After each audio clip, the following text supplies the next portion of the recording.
in our development journey. Over the years, our two nations have collaborated across many fronts, from education, health, and infrastructure to climate resilience, defense cooperation, and people-to-people ties. These are the bonds that have grown, and not only through formal agreements, but through shared experiences, shared aspirations, and shared Pacific identity. Today, as you address our Parliament as the second leader to do so, and the first from New Zealand, we look forward to deepening our dialogue and further enriching the partnership between our nations. Prime Minister, on behalf of all members of this House and the people of Papua New Guinea, many of whom are tuned in via radio, television, and online platforms, I extend to you a most heartfelt welcome. May our words today serve to further strengthen the enduring goodwill between our nations and contribute meaningfully to our more united and prosperous Pacific region. Welcome and thank you.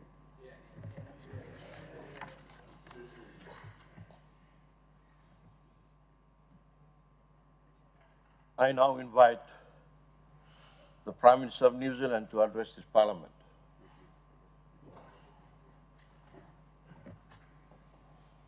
The Honourable Speaker of the Papua New Guinea National Parliament, the Honourable James Marape, Prime Minister of Papua New Guinea, the Honourable Douglas Tomorisa, the Leader of the Opposition, Honourable Members, distinguished guests, members of the Diplomatic Corps, ladies and gentlemen, and the people of Papua New Guinea.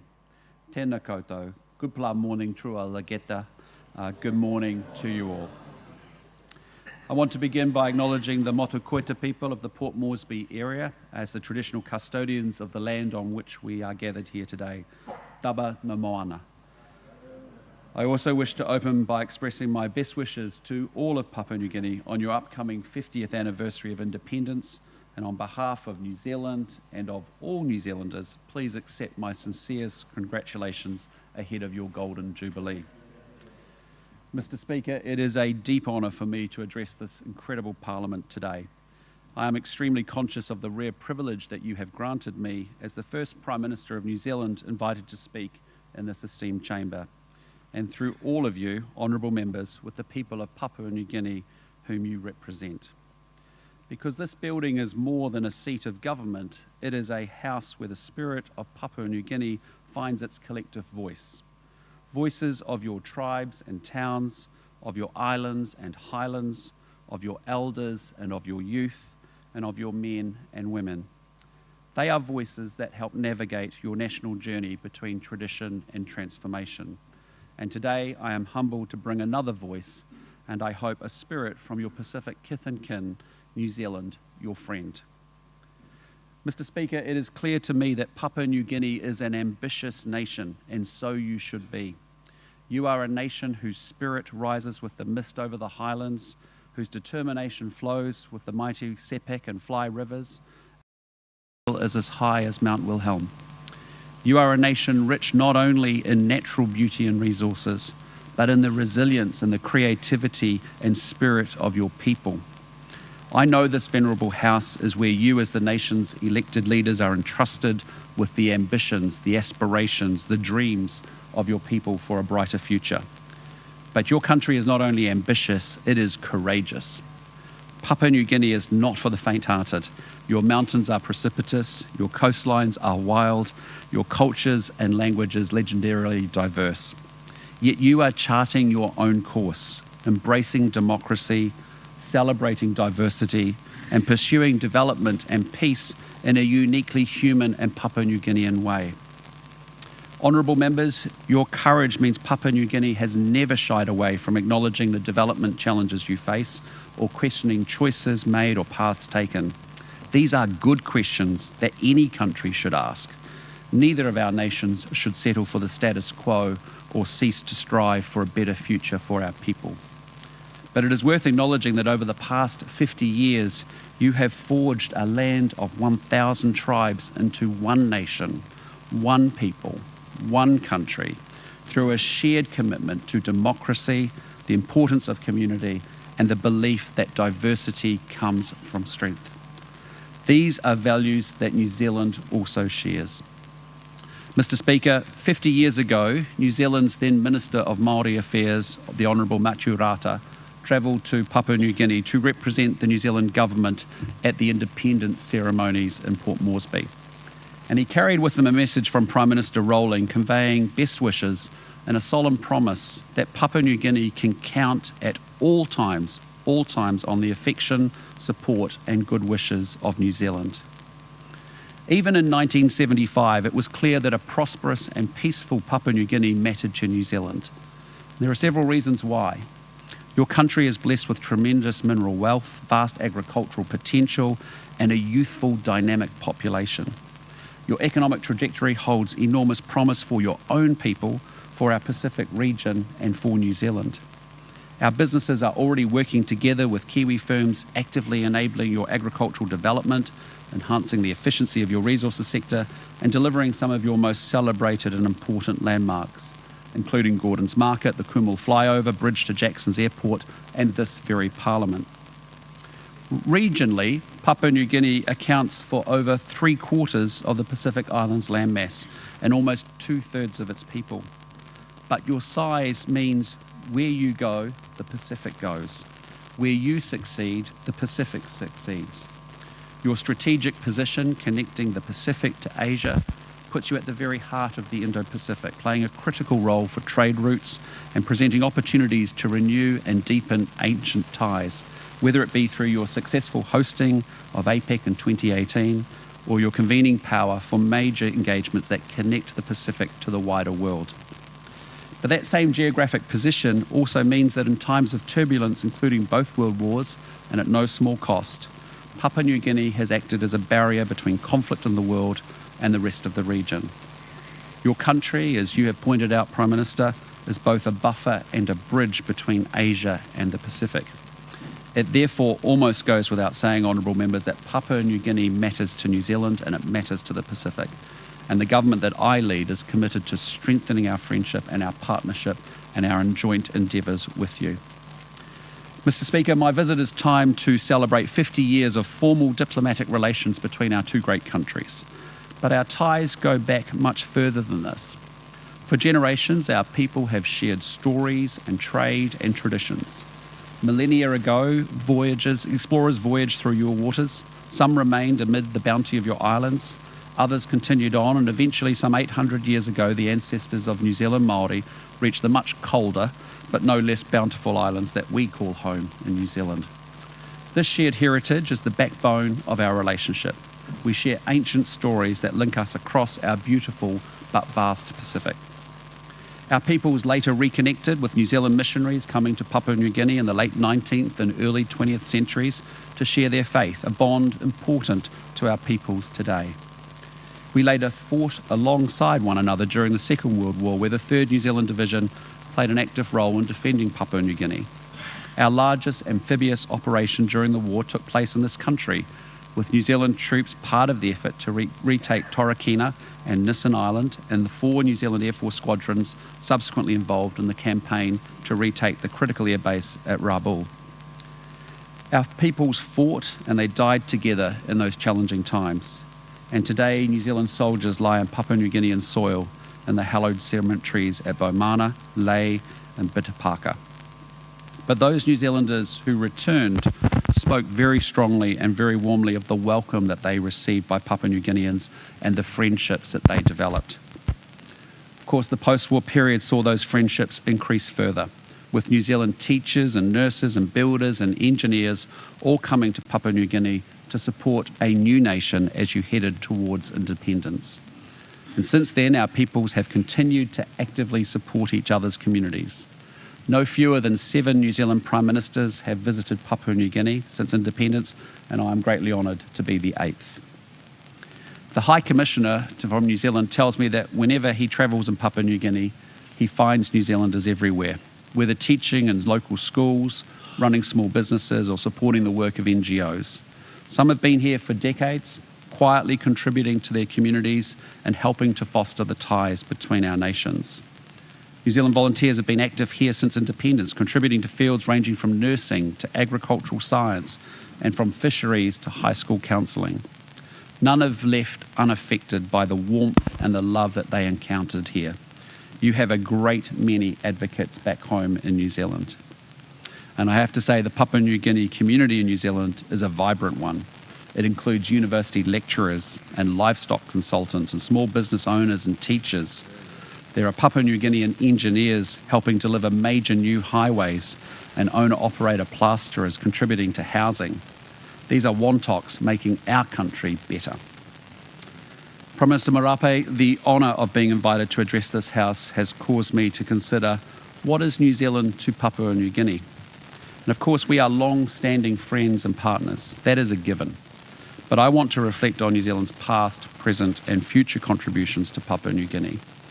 I have heard you share your thoughts on this, Prime Minister. I know you find value in New Zealand's experience in the public sector, on state-owned enterprises, on private sector development and in trade agriculture. I believe there are also experiences relevant to your many tribes in Indigenous business and the success of iwi development models in New Zealand. There are many examples of our partnership supporting Papua New Guinea's development, ranging from New Zealand's support to develop your Fresh Produce Development Agency in the 1980s, through to our work together to improve the ease of doing business, critical for unlocking economic growth potential. Our work as part of the Papua New Guinea Electrification Partnership has connected over 10,000 households to the electricity grid. And since independence, our scholarship program has provided over 600 tertiary scholarships, plus numerous short-term training and capacity building opportunities. But there is more that we can do, working together as partners to contribute to Papua New Guinea's development aspirations. I spoke last night of the strength of our defence and our security cooperation, with many of your officers having learned the art of leadership in the legendary freezing temperatures of the Waiouru military camp into the central North Island. We have a shared ambition to do a lot more together in that space. We remain honoured to have played a facilitative role in helping Bougainvilleans find an initial truce amongst themselves and then with Papua New Guinea. And we continue to walk alongside both governments as you jointly seek a mutually agreed way forward, including through our recent hosting of consultations at Burnham Military Camp. And on the shared global challenge of climate change, we are together raising our voices in world forums where the urgency of the Pacific's experience must drive action. Prime Minister, while there are differences between our countries, there are many parallels as well as similarities in geography, in culture and scale. Perhaps it is in fact the exchange of ideas and ways of doing things between two friends that should be the most important item on our shared future agenda. And I look forward to discussing the opportunities to strengthen this further when we meet later today. Mr. Speaker, honourable members, as Pacific countries, both New Zealand and Papua New Guinea have a vested interest in ensuring the security and the prosperity of our region. Prime Minister Kirk was an active proponent for Papua New Guinea's membership of the then South Pacific Forum in the early 1970s, with Sir Michael Somare present at the very creation. In fact, it wouldn't mind betting that the Grand Chief then went on to become probably the leader who attended the most forums leaders at meetings of any of us. Today, Papua New Guinea plays a critical leadership role in our regional architecture, and I know that you, Prime Minister, are especially interested in what more we can do together in this space. My view is that at a time of sharpening geostrategic tensions where others' actions and priorities may see division among our Pacific family, it is more important than ever that we work together with fellow Pacific Islands Forum members. When talking about our two countries' relationship with the Pacific, however, it would be remiss of me, of course, not to mention Australia, an indispensable partner to both our nations, and who as a fellow Pacific country engages at significant scale here and throughout the region in support of Pacific priorities. There is more that the three of us can do together and in concert with other Pacific countries to ensure continued peace and prosperity and to deliver on our collective ambitions under the 2050 strategy for the Blue Pacific continent. Honourable members, as we celebrate Papua New Guinea's 50th anniversary and the 50 years of partnership between our two countries, I want to close by reflecting on the prospects of our future engagement. I am heartened by this trusted friendship that we have built, but I'm also ambitious for our relationship. I am convinced that the best is yet to come, both for Papua New Guinea and for our partnership. Our political engagement is strong, and we should continue to expand our partnership at the ministerial level and to better link our institutions. Your success in holding an unbroken record of democracy since independence and keeping your peace and stability matters greatly to us and to the wider region. But there is more that we can do together to support this. Our trade has been growing, but there's scope for us to do so much more in both directions, including by fully integrating PNG into our regional trading arrangements. We can do more to leverage the connections between our peoples. We are making it easier for Papua New Guineans to visit New Zealand, and I certainly hope more New Zealanders will come and visit the natural and incredible cultural wonders of Papua New Guinea and experience everything that you have to offer as well. Separately, labour mobility is already an area of growth, but one where we should not rest on our laurels. And we can do more to grow our sporting ties, whether it is in league or union or soccer or cricket or netball, as well as our shared cultural connections. And we should give further thought to how we can work more closely together on regional and global issues. At a time of turbulence, it is up to us to create and defend the region that we want and to influence the world that we want to live in. Mr. Speaker, even in 1975, Prime Minister Rowling spoke of Papua New Guinea as a land with which New Zealand has forged close and lasting ties. 50 years ago, we were already close. I hope that in 50 years' time, when my successor comes for your centennial celebrations, he or she will be able to look back on our partnership that has continued to go beyond a handshake and has seen us continue to invest in each other's success. Ultimately, the strength of our partnership lies not only in governments, it lies in people. And it is strengthened as friendships are forged and as challenges are identified and faced down together. New Zealand is committed to work one team, and we will continue good on our shared belief that by working together, New Zealand and Papua New Guinea can create a bright and bold future for ourselves, and we can be an example to the world. Thank you to Masol Geta, Luxon you behind, no re rā, tēnā koutou, tēnā koutou, tēnā koutou katoa. Thank you very much.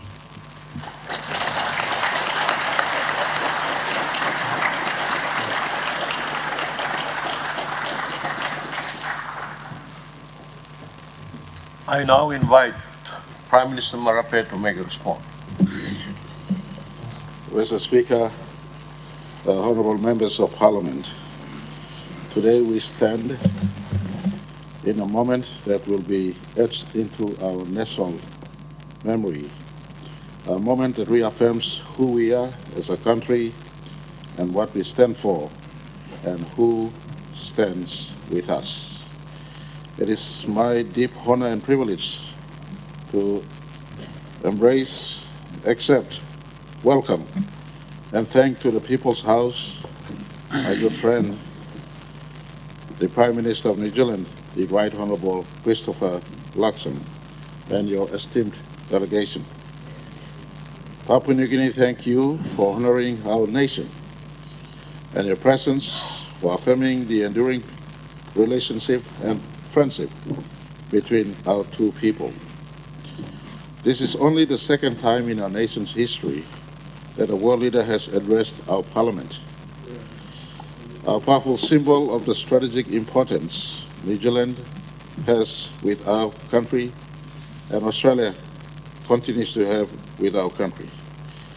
For New Zealand, it is a powerful symbol of strategic importance, mutual respect, and the good and long-standing relationship and bond between our two governments and our two countries, but more importantly, our two people. Mr. Speaker, New Zealand is not just a Pacific neighbour across the Pacific. You are a true partner, a friend of integrity who stood with us when our nation was born in 1975. You have walked with us every step of the way, and the 5 decades of independence we've had as a country, you have been a strong, reliable partner. Surely, as your Prime Minister then, Prime Minister Rowling, promised, none of his promise was broken. Every promise was upheld. You help build our civil services. You help educate our children. You delivered and contribute to our rural villages, whether in health or any other development aspirations. You did extend a big hand of peace during one of our darkest hours, or some of our darkest hours, the Bougainville crisis. That history of principal partnership is the foundation upon which we are ready to build our next chapter. Prime Minister Luxon, your visit comes at a pivotal point, not just in our nation's history, but in our two nations' bilateral relationship and our history. A moment where we both take reflection, but also make resolutions as to how we progress from here on. 50 years into our nation's independence, and amidst our fragilities, we remain a robust democracy. We remain a robust free market economy. We remain a people together in our diversity. We no longer a fledgling nation finding her feet. We are a people rising, determined to transform our economy, unify our diverse tribes, and empower our young citizens through agriculture, education, infrastructure, and more importantly, in the digital world, the involvement in digital innovation. We have declared that the next 50 years will be defined not by what we receive, but what we build with our hands, our hearts, and our God-given potentials. And in this mission, we are encouraged that we are not walking alone. Mr. Speaker, earlier this year, I had the privilege of undertaking a state visit to Aotearoa, New Zealand. It was more than a diplomatic formality. It was a renewal of vows between our two nations who believe in peace, people, and purpose. Together, we launched the Papua New Guinea New Zealand Statement of Partnership 2025 to 2029, a bold framework grounded in strong political and regional collaboration, deeper economic engagement and responsible investment, greater opportunities for education and labor mobility, joint commitment to peace and security, especially in our Pacific, including our Bougainville, and shared stewardship of climate action and environmental resilience. In New Zealand, I had the pleasure of witnessing the wisdom of Maori leadership, the innovation of your enterprises, and the warm embrace of your people. We invited your business to invest in Papua New Guinea transformation, especially in agriculture, energy, infrastructure, and institutional reform. We laid the foundation to grow our labor mobility partnerships, aiming to lift our current 2,000 workers under the recognized seasonal employer scheme to more than 10,000, with pathways for skilled and permanent employment. Mr. Speaker, I want to inform you I was pleasantly blessed in the side of the Parliament to see a young Papuan family walking to me. He was a former University of Technology student in employment in New Zealand, and there's a growing diaspora of Papua New Guineans not working as imported seasonal workforce, but in skilled areas, finding their own feet. Some, as Prime Minister Luxon said, businessmen doing business in New Zealand. All work in different spaces of New Zealand. New Zealand has become a good hub of Papua New Guinea diaspora. And I want to thank you, Prime Minister Luxon, for the warm hospitality New Zealand has always rendered to Papua New Guineans. Our goal is not just to offer jobs, but future. For the 6 million young Papua New Guineans we right now have under the age of 25, we want them to find a place in PNG and the world around us.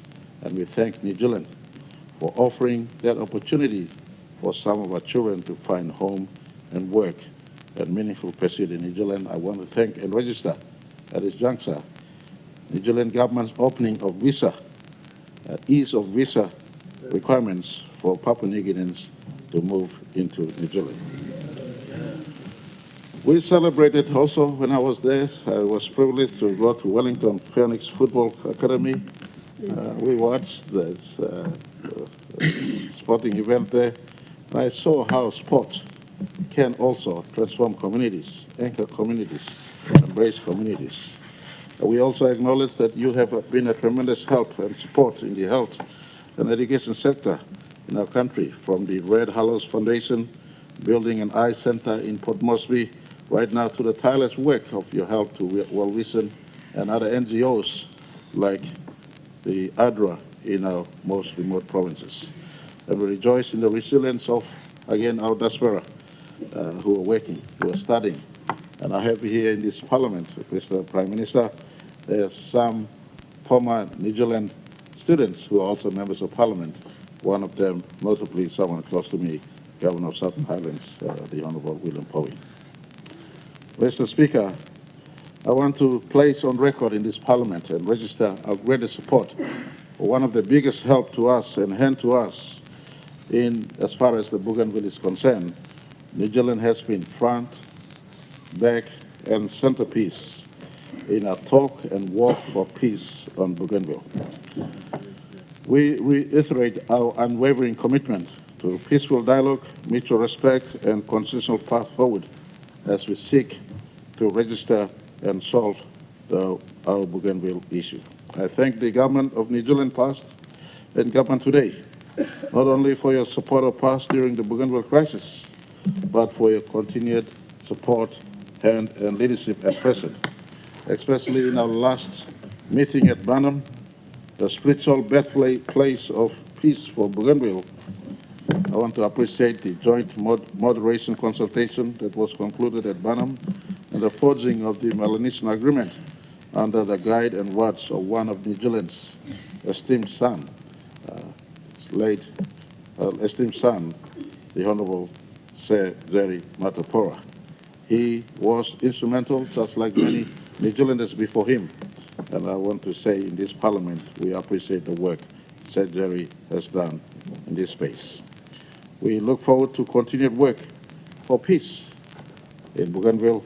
And I want to say the pronounced blessing of Matthew 5, verse 9 to New Zealanders who've had a hand in our peace process.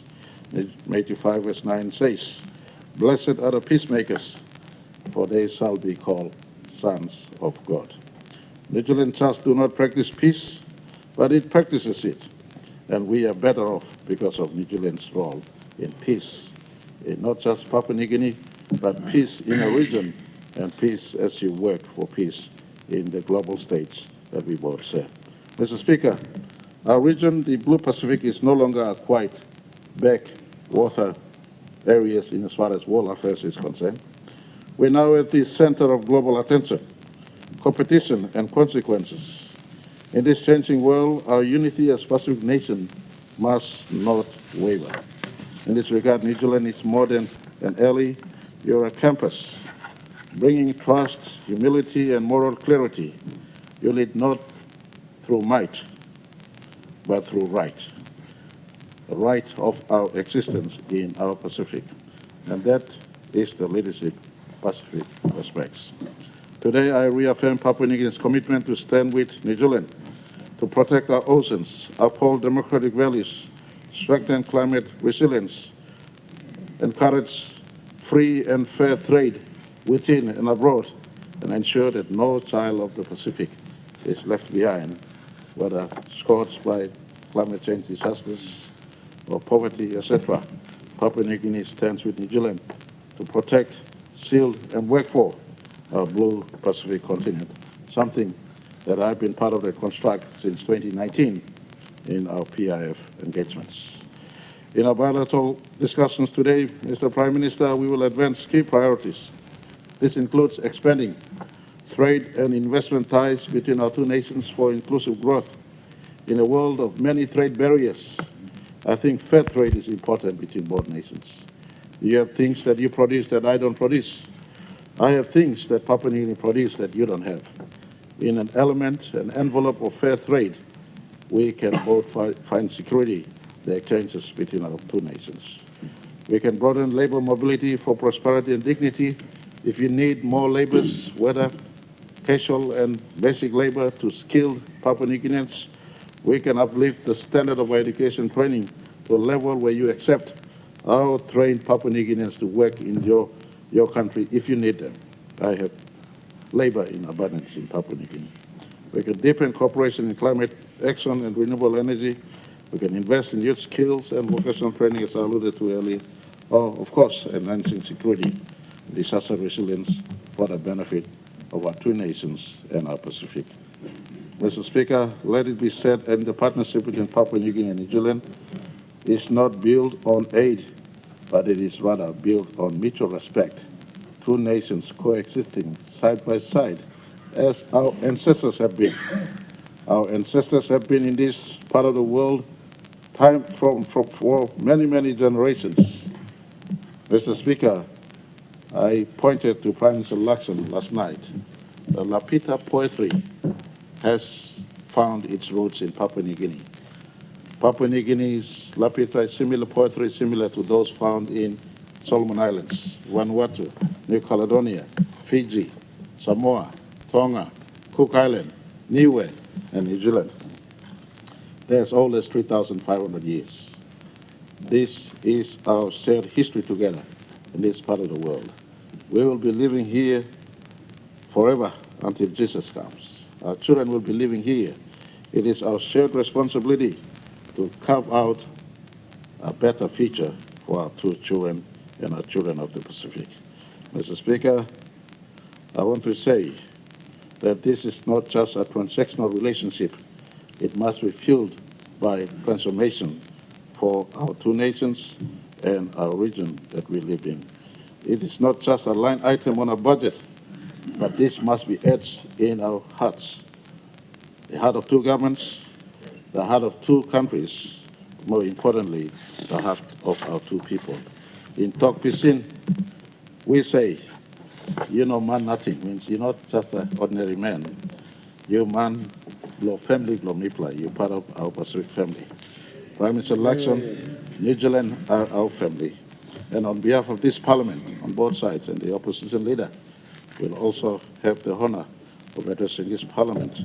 But on behalf of this Parliament and on behalf of my government, and of course all the people of our country, I want to extend a warmest thank you to you and your family, to your government, to your Parliament, and also to your people. Please convey our regards from the highest peak in our country to all the islands, over 600 islands of this country. We wish New Zealand continued success, and we want to say we are your brothers and sisters here. We will remain a buffer from the east to the west, from the north to the south in our part of the world. We remain a buffer as we have been in the past, and we will be into the future. For every work in partnership with Papua New Guinea is a construct for security, safety, and ambience of good life, not just for PNG, but for all of us. As the good book reminds us, the Bible says in Ecclesiastes chapter 4, verse 9, two are better than one, because they have a good return for the labor. May God bless the people of New Zealand and New Zealand. May God bless Papua New Guinea. May God bless our shared Blue Pacific. Thank you, Mr. Speaker.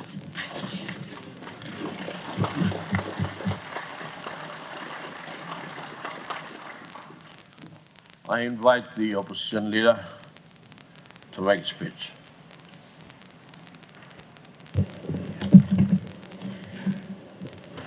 Thank you, Mr. Speaker. The Honorable Christopher Luxon, the Prime Minister of New Zealand, and your delegate who are here in our country, we say thank you for visiting our land. Mr. Speaker, New Zealand has enjoyed a democracy that is more than 200 years old. A very strong and vibrant democracy. I had the opportunity to visit New Zealand in 2013. And seeing from and listening from the government's and the people of New Zealand, you have come a long way. Our nation will turn 50 in a few weeks' time. Our struggles, Mr. Speaker, are real, but manageable by God's grace. Our land, like the Prime Minister has mentioned, our land of more than 800 languages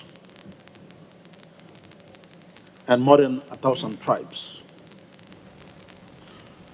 who have lived in unity for all these years,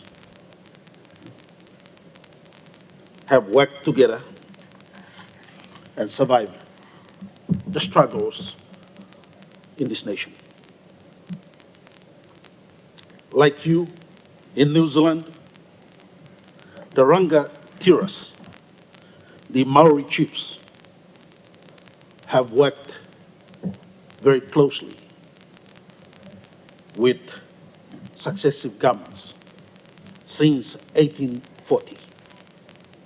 And so when you look at New Zealand's democracy, you go a long, long way back. But that does not mean that the people of Papua New Guinea haven't governed themselves. Like New Zealand, you have the Rangatira or the Maori chiefs. We in Papua New Guinea have our chiefs as well. From the society where I come from, we are ruled by the Tabalus for thousands of years. Other societies in the New Guinea Islands, in the Momasa regions, in the Papua region, and in the Highlands region likewise, have been ruled by leaders, traditional cultural leaders. From the islands of our coastal provinces and its communities and people, to the valleys and the mountains of the highlands communities, we say kia ora. We can learn from your strong, vibrant democracy to strengthen ours and continue to govern our people with that strength, vibrancy, and resilience in our democracy.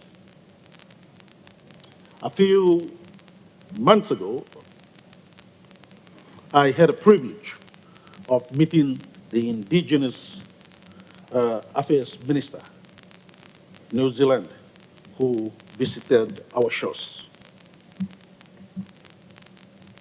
Today, I would like to thank you, the Prime Minister of New Zealand, through our Speaker, for recognizing the traditional landowners of this land, who have given their land and their resources so that we can have our nation's capital built here in Port Moresby. And the central people as well, but more so your recognition of the people of Papua New Guinea. We look forward to a more close and meaningful working relationship with the government of New Zealand and the people of New Zealand.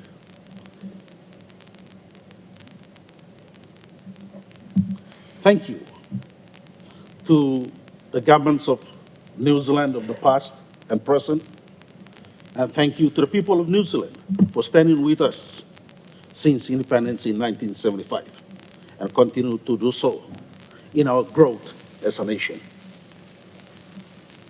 Your support in agriculture, health, education, infrastructure, and more so in sports, and many more in governance is well recognized, taken note of, and for that purpose, for that reason, we say thank you.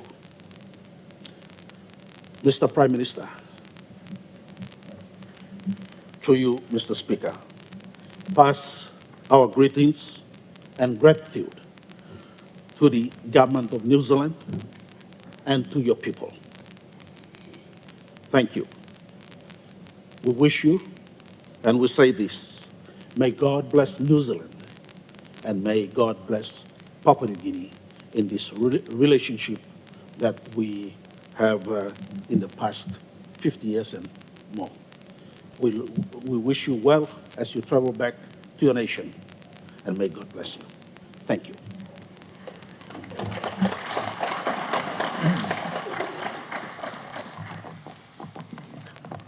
Honourable members, the Prime Minister of New Zealand will now retire. See you.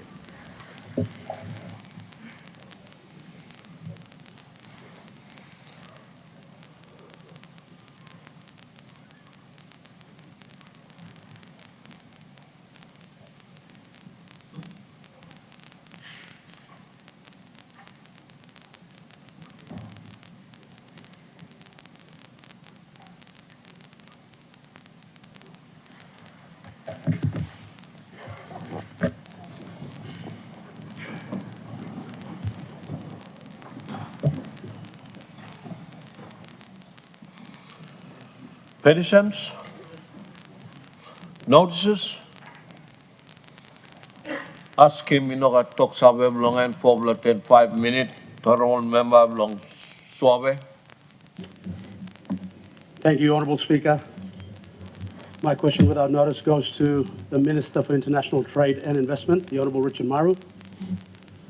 Mr. Speaker, with the litany of issues that the country continues to grapple with, especially law and order, this government has been globetrotting and jet-setting at every turn. Now, on August the 31st, Mr. Speaker, the good minister has announced that he will be hosting a SEZ summit in Papua New Guinea.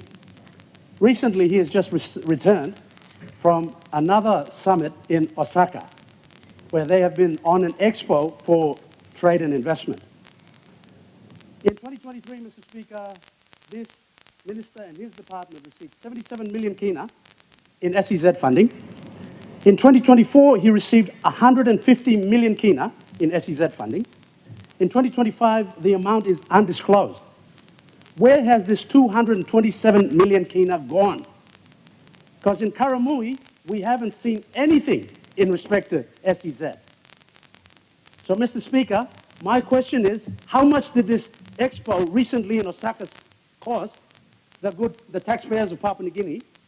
And what are the benefits that we anticipate from all this globetrotting and jet-setting by this minister and his Prime Minister? Thank you, Mr. Speaker. Honourable Minister of Long Trade and Investment. Thank you, Mr. Speaker, and I want to thank the member for Travel for a very important question. Firstly, in relation to funding for AZZs, last year the AZZ Authority received 10 million in funding, and this year the budget only provided for 10 million, and the bulk of it is yet to be dispersed. So I don't know where you plug those figures from. That's what's been given to the AZZ Authority.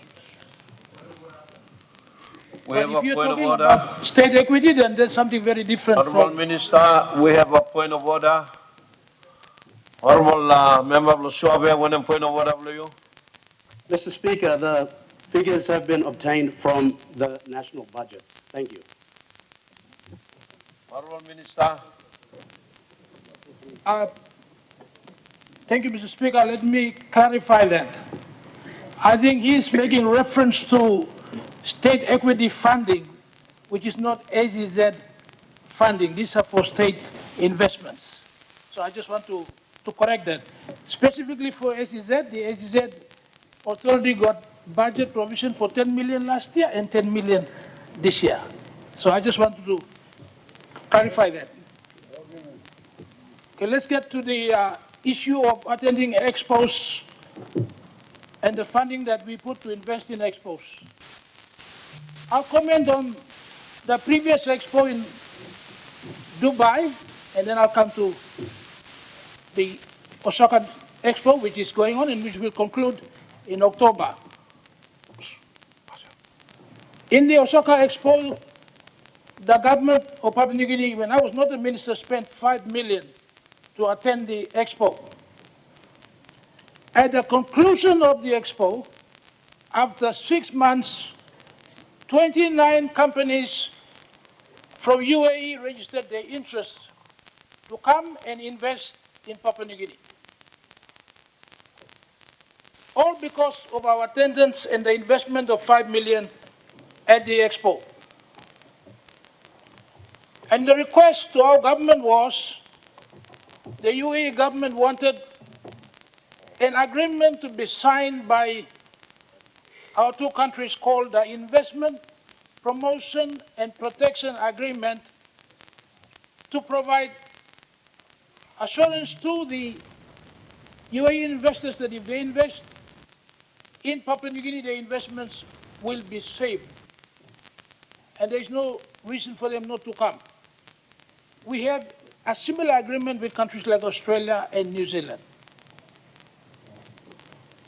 Despite the interest, our agencies responsible were not able to get the IPPA agreement signed, and hence they've delayed companies from UAE to come into Papua New Guinea to venture into investments in PNG.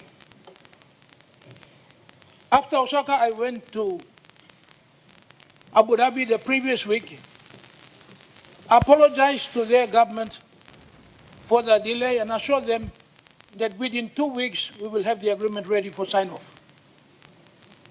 And we are having the first draft sent over to the UAE by Friday, final draft. And I want to assure this Parliament, in my time, we are going to get this agreement signed and unlock the investment potential of UAE into this country. It is interesting at the back of these discussions, the national gas company, oil and gas company, ADNOC, has now expressed the interest to buy out Santos at a cost of 18 billion Australian dollars. Santos operates in both Papua New Guinea and Australia. This will be a very significant investment if this purchase goes through. But that is subject to agreements by both the South Australian government and the PNG government. We are assessing that, and it can only be done if it's in our national interest in law. So the first comment I want to make in relation to the value of investing in Expo, if we had done our job through our public servants, we would have already had investments here from that country. And we're going to get it done now. On top of the IPPA agreement, UAE government has been negotiating with our government through the Transport Ministry and Department. They wanted us to sign an air service agreement so that the Emirates can fly into Port Moresby all the way from UAE, Singapore, Port Moresby. We have been delaying that for another 2 years. And I'm trying to get that concluded so we can start getting Emirates flights coming in. Create competition, reduce the airfares. These are the results of going to invest $5 million in the Expo in Dubai. When I was there last week, they've now agreed to enter into a comprehensive economic partnership agreement with PNG. We received the first draft proposed by them yesterday. If we do that, we will be able to have duty-free access in terms of the market into the UAE.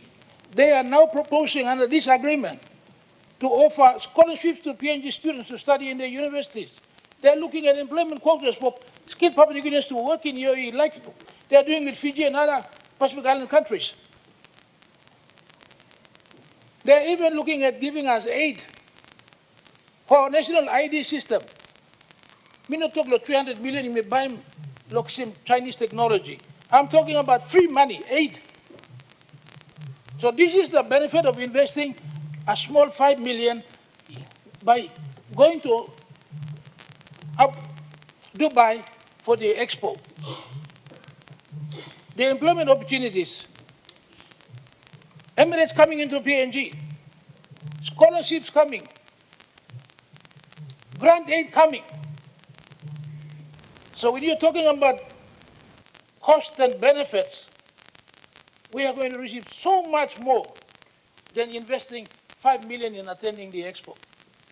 Now let's switch over to Japan. The cabinet made a bold decision for us to participate in Japan at the expo. Firstly, to recognize Japan, to show us their support because it's their expo year. It'll only happen, they will only host the expo in our lifetime once. Japan is our second biggest aid donor.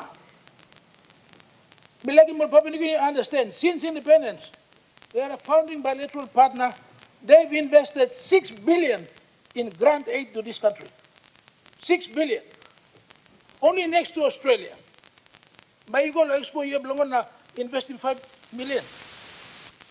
When we were there, they announced 92 million grant aid to upgrade the Kavian Fisheries College.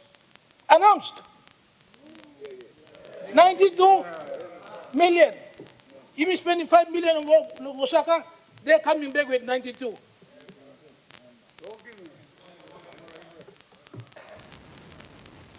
We have a point of order. Mr. Speaker, that 92 million was a decision made 5 years back. The problem with investment of that money was because of ownership issue in Kenya. So the minister is doing a lot of great work, but he shouldn't sort of use that as an announcement that was made by this government. Yeah. That decision was coming for the last 5 years. It was a decision made in the last 5 years. Thank you, Mr. Speaker. Honourable Minister. Thank you, Mr. Speaker. The point I'm trying to make is this announcement was made when we were in Japan with our Prime Minister. Maybe groundwork start long time. You put in 5 million logo on Luxon or Japan or Expo year belong, they are coming back to you with 92 million. That's the point. The next thing. Miblagolo Japan. Prime Minister Blood announced him. Because we took the time to go and spend 5 million to go. For the first time, I met the former Prime Minister, he never talked about Tokua. This Prime Minister, the new Prime Minister, we were the first to visit him, our Prime Minister, they are completing a feasibility study into Tokua with the possibility of them funding the upgrade of Tokua into a major international airport. I saw the NAC plans for Tokua. It's likely that the funding will be greater than 700 million spent for Nazar. Tokua is a special place belong there. KB staff, body blood staff. This could be over $1 billion could be invested in Tokua. Timing by Yumigo was perfect. The new Prime Minister was just elected. Our Prime Minister was the first to visit him. First head of a foreign government. They've made a commitment to Tokua that I have not seen one Prime Minister make prior to that. So, Mr. Speaker, yes, you can all complain about trips. Suppose you know invest in something also 5 million. We want, by going to Dubai, we may never get you Emirates here under a service agreement. We may not create job opportunities for our citizens. We may not create significant grant aid, which will pay back that 5 million 100 times over. So I say, Mr. Speaker, it is very important to invest 5 million each time in Expo because what it brings is far, far more significant benefits to our country. Thank you, Mr. Speaker. Honourable Governor Bloinga. Thank you, Mr. Speaker. My questions, without notice, are directed to Minister for Mining.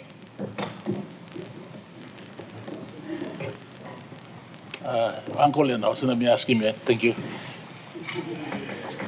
Thank you. Mr. Speaker, this is a question in relation to Mount Kare project. Mount Carey project has been there for a long time, different issues that have stopped the progress of that project.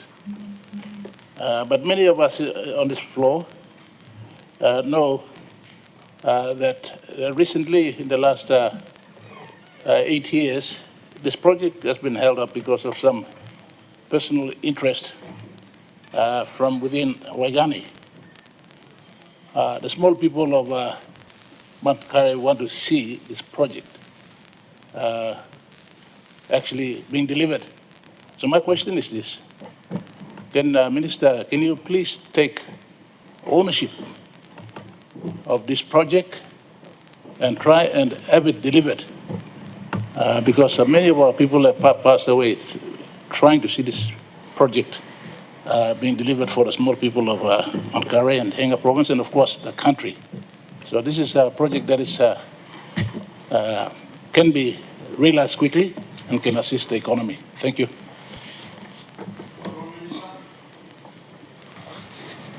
Speaker, thank you, True. Lo question kablo, Governor Blo Enga. Mr. Speaker, Mount Carey, a very important project. Time become Minister, Prime Minister, time write him or KPIs, just like me blogo the Minister. Then write him the give him lo me, or some mining Minister, and the priority list included the project that Governor mentioned him, Mount Carey. Now, Mount Carey has been on the desk, discussions with government, provincial government, him as governor, local member, and interest of both the two provinces that the project is covering, including Ella and Enga. That project has been on discussions. One, delay the project to this day brief where when I became minister because some stuff like KPI blow me asked him department was that there was a running court case in the Supreme Court. Supreme Court case was man will stop or list him online law, online will submit him interest to explore him, sim license to explore him, Islam mine that develop him. Naika 3 or 4 companies stop the list. Company where stop number 1, 2, and 3 all go to court. The time go to court or Rusim over the mark lo court no go to Supreme Court. Now Supreme Court they make him decision lo rouse him, order him was he got some discrepancies in the way application been awarded law the first applicant. Therefore Supreme Court end him down decision was rouse him, order him that MRA through its process must rouse him number 1, 2 must come up 1, 3 must come up 2, 4 come up 3 in that order. So this case amended down last 2 months ago. Now, time this case amended down the Supreme Court, man will lose him court. Lo number 1, go back lo court lo sleep rule. Lo toko se make at era lo first decision lo Supreme Court make him. As it stands, the matter is still before the court. The court has not made a decision in respect to the sleep rule, but process that does not affect our process, le MRA, meaning that does not stop MAC, MRA, lo mipla lo continues la process la award him license. As to this date, myself, the department has not received a court order stopping us from exercising the due process le MRA lo execute him. What has now been a court order for us to move applicants up and deal with the application that has come before MAC. So Governor, respond, 1, it is priority on our list for government and priority on my list because it's on my KPI projects, so one of the projects I must take off in my 10 years mining minister. And I confirm that I will take ownership of the project, that I have already done so in trying to get the process up and running. What we are waiting for now is MAC, through you, Speaker, Governor, and their respective leaders in Enga and Ella. And the Governor for Ella has also sent me a query in respect to this project as well. So as it stands now, Tupla company want the memories to court in regard to the sleep rule, but no got court order stopping me to ensure that the process is complete. What I'm waiting for now is Mining Advisory Committee. Law, write him letter come to me as a brief to ensure that whichever one is priority on the list and has financial capacity, good standing, and I'm ready to go. Governor, through you, Mr. Speaker, I will execute under my powers under the Mining Act to ensure that we prioritize and permit this project so it can start. Plenty of the landowners and leaders from Pogara Valley, from Paila, Ella side, they wrote to my department and my ministry confirming that, yes, Planting line waiting this project gone, only die finished, and they want that project to start. So what I would request from the provincial government and the members and the leaders is that allow me as mining minister to execute my responsibilities without any interference. And I will do with the process that is established there so project can start. Thank you, Mr. Speaker. Honorable Member Luciana Sina Yangamul. Thank you. Thank you, Mr. Speaker. We like putting question blow Miguel Minister of Provincial and Local Level Government. Mr. Speaker, this is a minister, good Prime Minister. Me Saule because I got clean pla heart. By me not have to same thing. Lo plan the blow minister lo upside, but lo me can talk or same. But Karangi, Mr. Speaker, Karangi stablo side blow department blame. For 7 years, all same line is that even before this minister come inside, all seen down this position. Now all work law play around one time council election. All play around for 7 years. 7 years, you all know got one by election. 7 years, you may breaking constitutional law. 7 years, all seen down yet. All seen down law chair yet. No got disciplinary action from that topic go down. Law this department. First mistake, yeah, breaking constitutional law. Minister by Luxon, this lana, walk example, Luxon walk and by accept him na larim taso. All right, number two, Karangi all same old line, yeah. Line law minister. Now tasol all differing. Council election after all issue read. Now, campaign ko namel all get a council of Papua New Guinea, almost plus 1,000. All spending almost plus 1,000 kinana, maybe millions already. I come close to the goalpost, now same department, all stop in election. Now all deferring go 27 September. M1 can pass in now. All money anymore. All council, what council are you? Now by me mistreat him all same.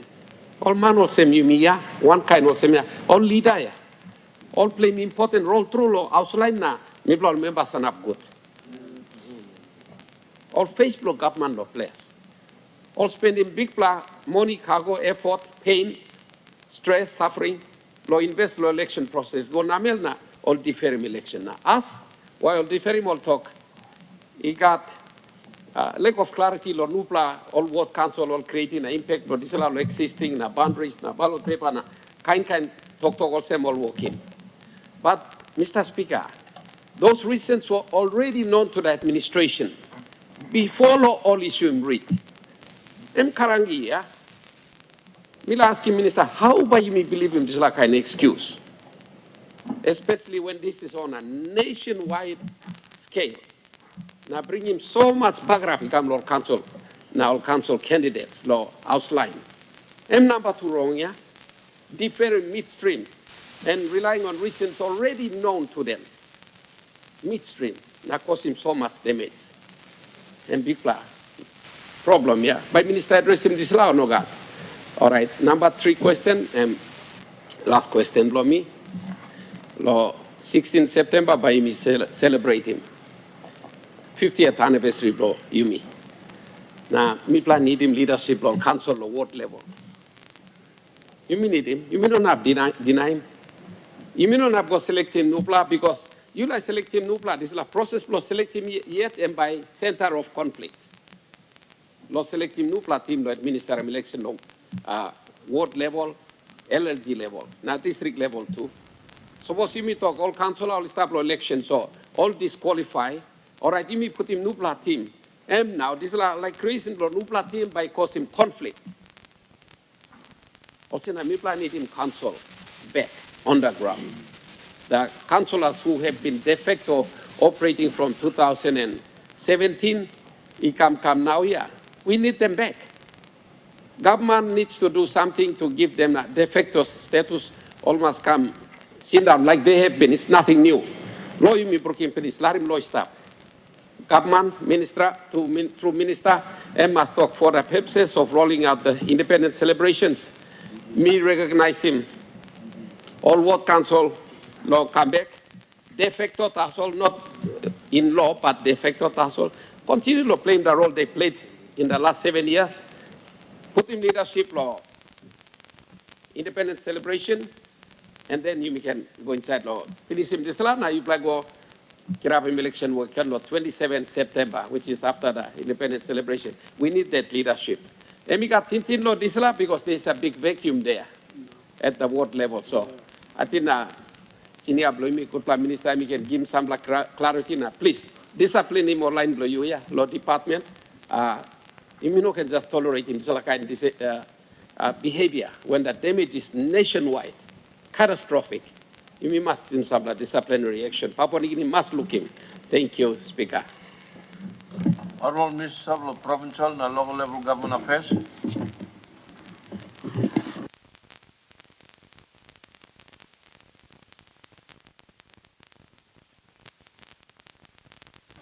Sinasina, Yangamu.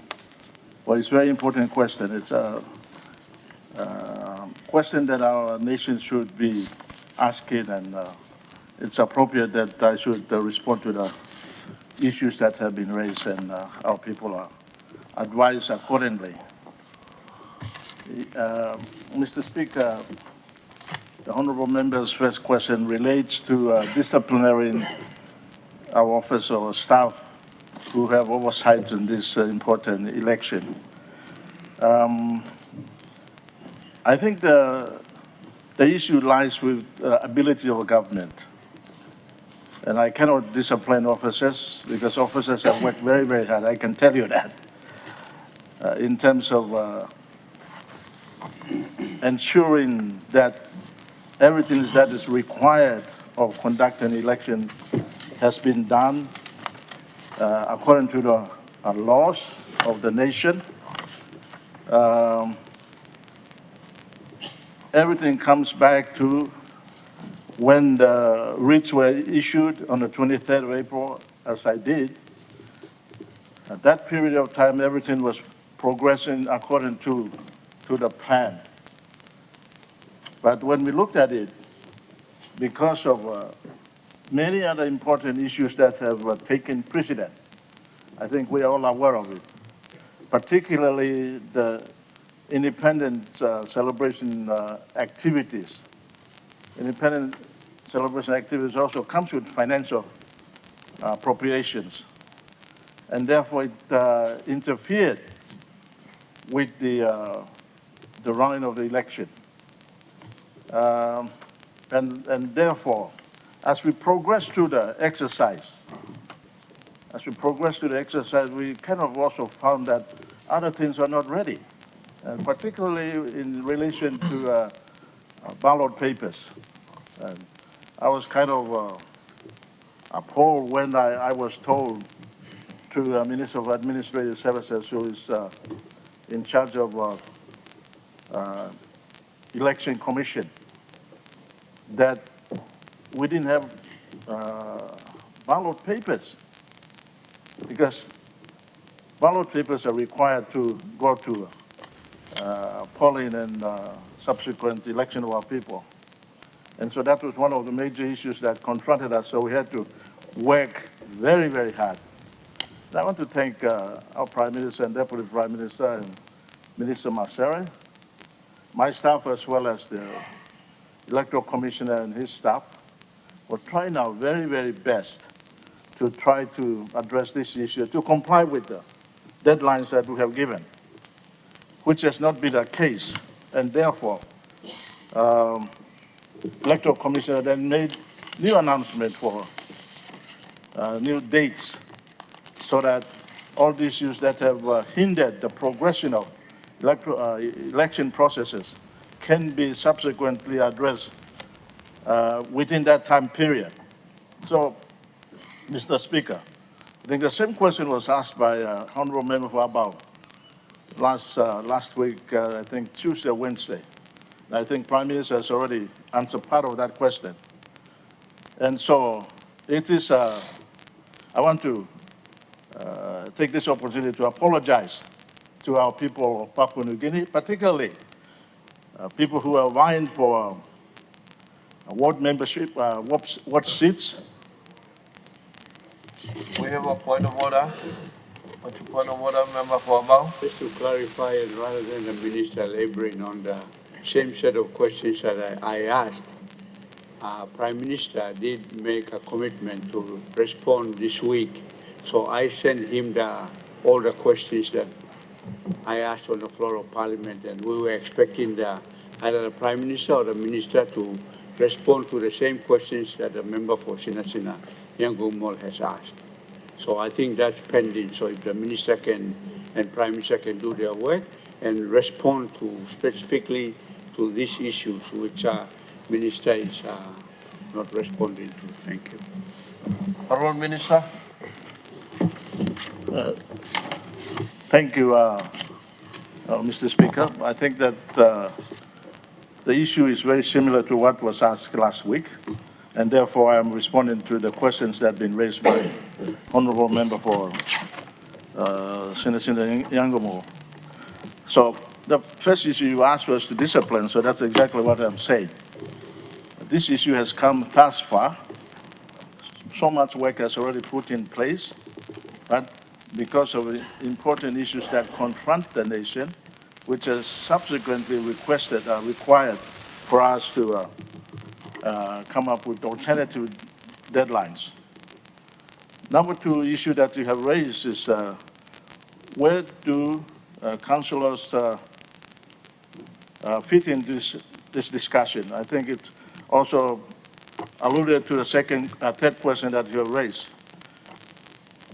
As far as the law is concerned, ward members are still in charge. They are still ward members, so are presidents, until when writs are returned.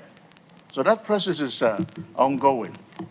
So to answer your question, Mr. Speaker, all our ward members who have been elected in the last term, they're still elected leaders. So are the presidents. And so, coming back to your third question, can they be involved in independence and all that? Yes, they are, and they should be. They're still leaders of the people, and they should be part and parcel of this celebration that we are making. It's their rights, and their contribution is honored through the independence celebration. Mr. Speaker, let me step back and comment on something that is fundamental. Hopefully this week, I'll be making an amendment to Section 34 of the Organic Law. This relates to LFG elections and national elections. What has transpired up until now since 2012 is because of the fact that requirement under that section that talks about LFG election to be conducted when the writs are returned, three months after the writs are returned. And subsequently, this has created so much problem in terms of resource needed to conduct an election, whilst outstanding issues for the national elections are still progressing, and Electoral Commission has been involved in that. And therefore, up until now, LFG elections were not conducted properly in view of the fact that resources are not available. So amendment of this section will enable 30 months period after national election is conducted, which means that we can have resources, we can plan properly, then we can conduct LFG election so that we don't get into this problem. So if there are issues relating to wards, alignment of wards, LLGs, at least we can plan it properly and then we can conduct the election so that important recognition must be given to a third-tier government, just as we give it to national and provincial government system. Thank you, Mr. Speaker. You may get supplementary. One of supplementary blue again. Lo en sablem. Because the question you ask him like Yeah, Pap, supplementary ika again. tap stop.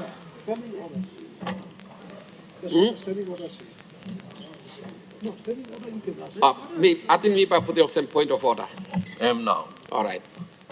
One point of order. Yes. Thank you, lo Minister Yet. Tok lo mouse blow yet na Papua New Guinea now ari. Also, all presidents na all councillor all continue lo office until return of rich blood this election na declaration. Lo this la council elections after commencement of 27 September. So, me amas lo this la clarity na Papua New Guinea now ari. Now, question, I put him also point of order, yeah, also. Department blame, he been thinking law, suspending elections only in the affected ward councils, but allow him the rest of the wards law continue. The rest of the wards that's not affected by the issues raised by the department. Only been thinking this plan or no God? Because there was a possibility that some law wards no God contest them, and we can continue on the election blow. Now only those people, the wards areas where you got problem with them, you suspend the election. This is after. So why not suspending the entire election in Papua New Guinea? I think I need to clarify this too. Honorable member of Sina Young of Mulem point of order, you will ask him, no ask him.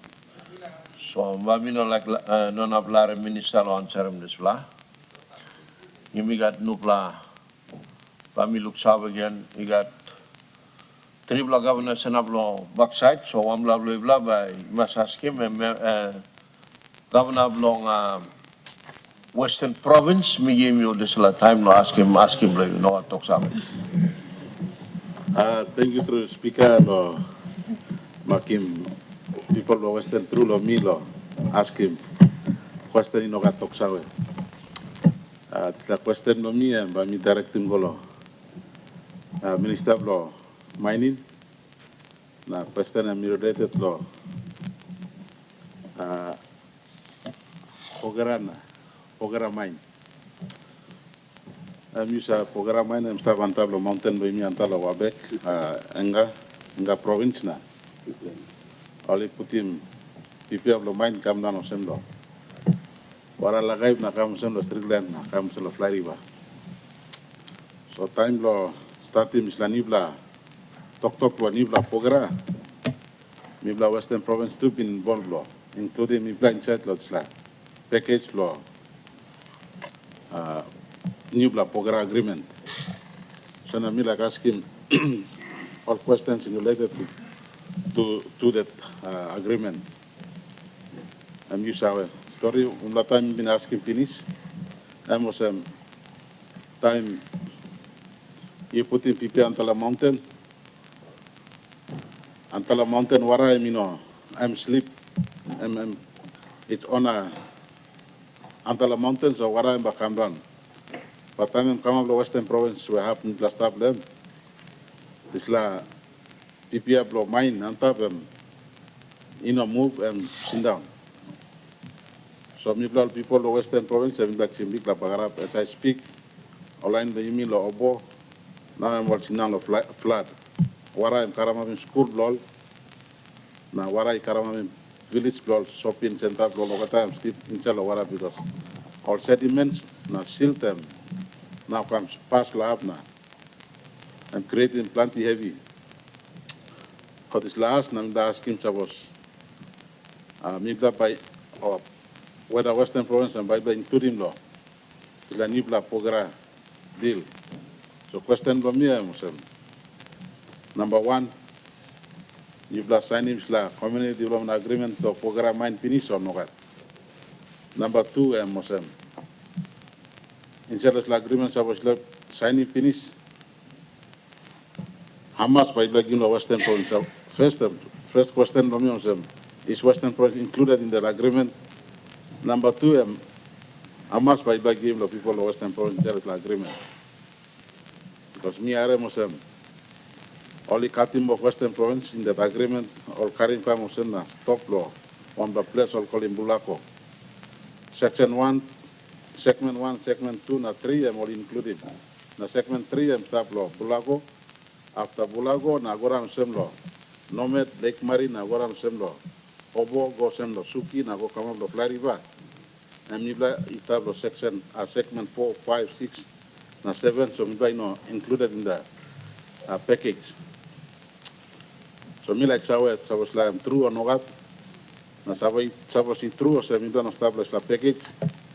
Me like asking Minister Mani la work commitment lo include him online domi la Western Province. Thank you through and also question them. Honorable Minister of Mining. Mr. Speaker, thank you. Me take note lo question lo Governor lo Western. I think a follow-up question lo Governor Enga am asking me last time in regard to CDA as well. Me start on the second question, blame am talk. Me pla Western staff in law package below CDA or Nogad. And the question is straightforward: is yes, Western, the riverine people were affected by the Pogara project. Through that project where riverine want them wara maybe ground law Western side, and they are captured in some package Lodisla. And those discussions at the commercial term have come up in this. Now, Mr. Block, what Governor M. CDA process. Number one question, you may sign in CDA finish and Governor through you, Mr. Speaker, me no sign it. It's been cleared by the State Solicitor's Office.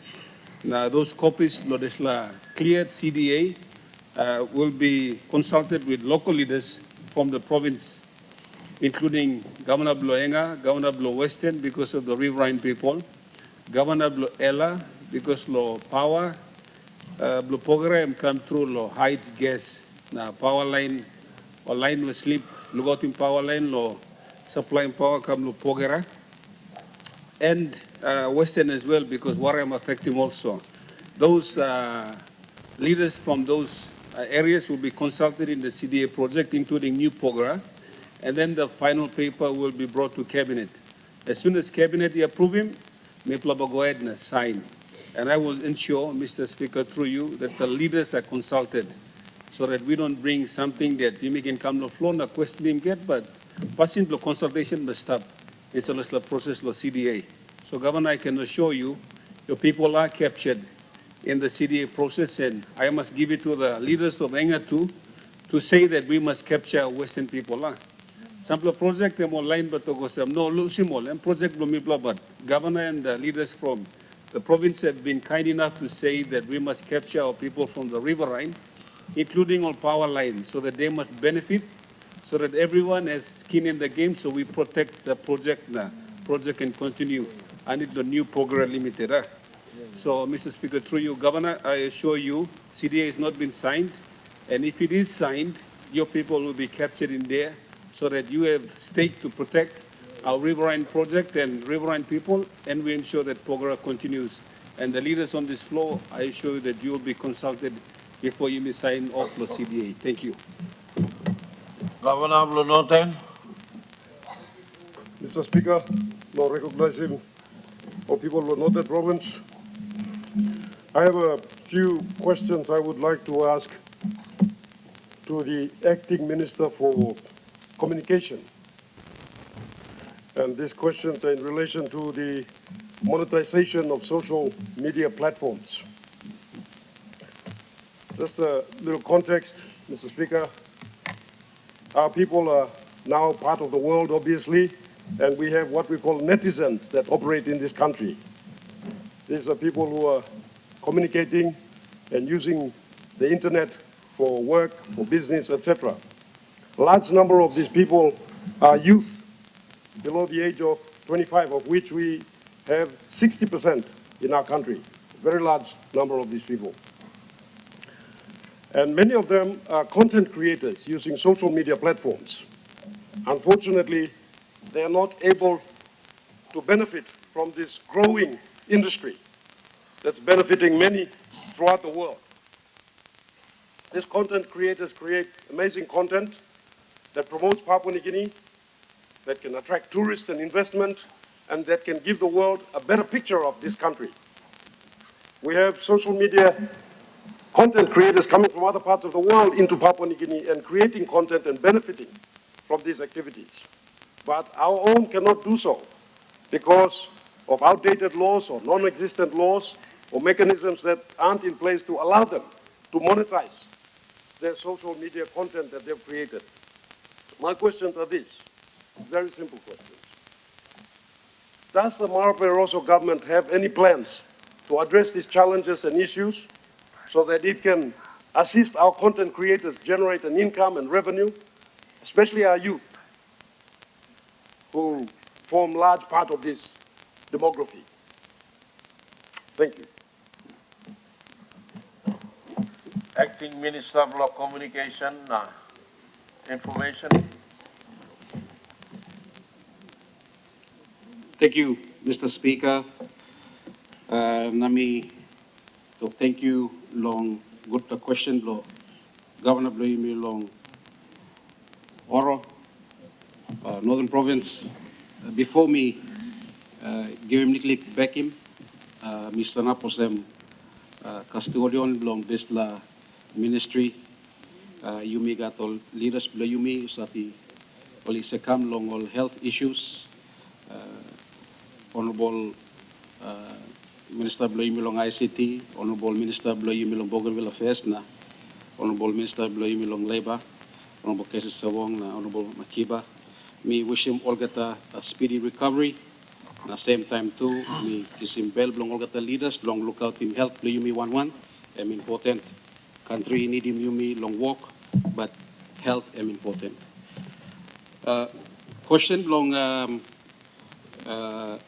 Governor Emmy, good question, and let me take this opportunity to answer this in its entirety, because it's important our country and particularly our youths know that this government is ensuring that the platform of social media is not necessarily used for to be out there to discredit or put misinformation or disinformation, as is what is happening today, but also to ensure that we align to and conform to what the populace of the world is leveraging on in the ICT space. So, thank you. Excuse me. Thank you, Governor.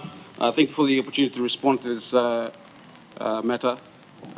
And I want to assure our youths and those using the social media space that apart from the legislative reforms that we need to be, or that the Department of ICT is working towards enabling that environment, we also need to understand that the volatile space in which social media is used has also imminent threat that not only speaks to our internal challenges in the social media space, but also the external that that imposes on our sovereignty in terms of that the space in which social media platform is used. Mr. Speaker, enabling effective electronic transaction is not the responsibility of one agency alone. It requires a multifaceted, whole-of-government approach involving coordination between Ministry of Justice, Ministry of Police, Ministry of Treasury. Point of order. One point of order, Honorable Member Luabao. Mr. Speaker, sorry for interfering with the Minister's response, but we've got not much time to left, so can I move that we extend question time because of the time we spend in welcoming the Honorable Prime Minister from New Zealand? And also while all the ministers are in the chamber.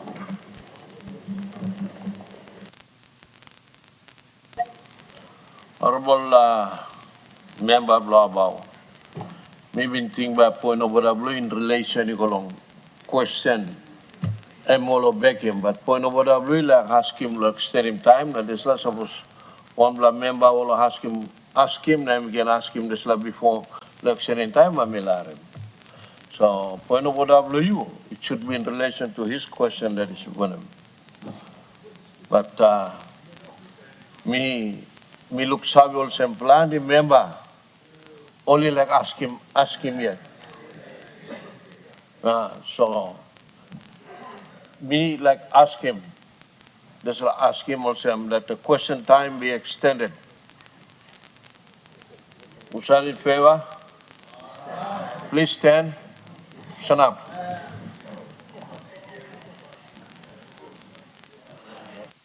Okay. Thank you. Absolute majority so him also by. You may extend him question time by another 20 minutes. Honorable Minister, you continue to beg him. Let's ask him. Thank you, Honorable Speaker. Namito, thank you, long Honorable Member, below you, long Abba. The game opportunity, below you, me, long continue, long ask him all question, quantum noga talk save. Also, me talk finish, Mr. Speaker, enabling effective electronic transaction is not the responsibility of one agency alone. It requires a multifaceted whole-of-government approach involving coordination between Ministry for Justice, Ministry for Police, Ministry for Treasury, and Ministry for ICT. Specifically, 4 critical areas must be addressed, Mr. Speaker: cybersecurity, data governance and protection, cybercrime investigation and enforcement, anti-money laundering, AML, and counterterrorism financing. On the matter of cybersecurity, Mr. Speaker, I'm pleased to report that Papua New Guinea has a national cybersecurity policy framework in place, endorsement by Cabinet in 2021. This framework is not referred to as the National Cybersecurity, or is referred to as the National Cybersecurity Policy of 2021.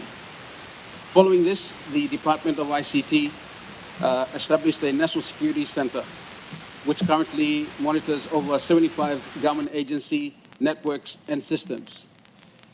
In 2024, Cabinet endorsed the National Cybersecurity Strategy, calling for the establishment of an emergency response framework across critical infrastructure sectors such as water, energy, and banking.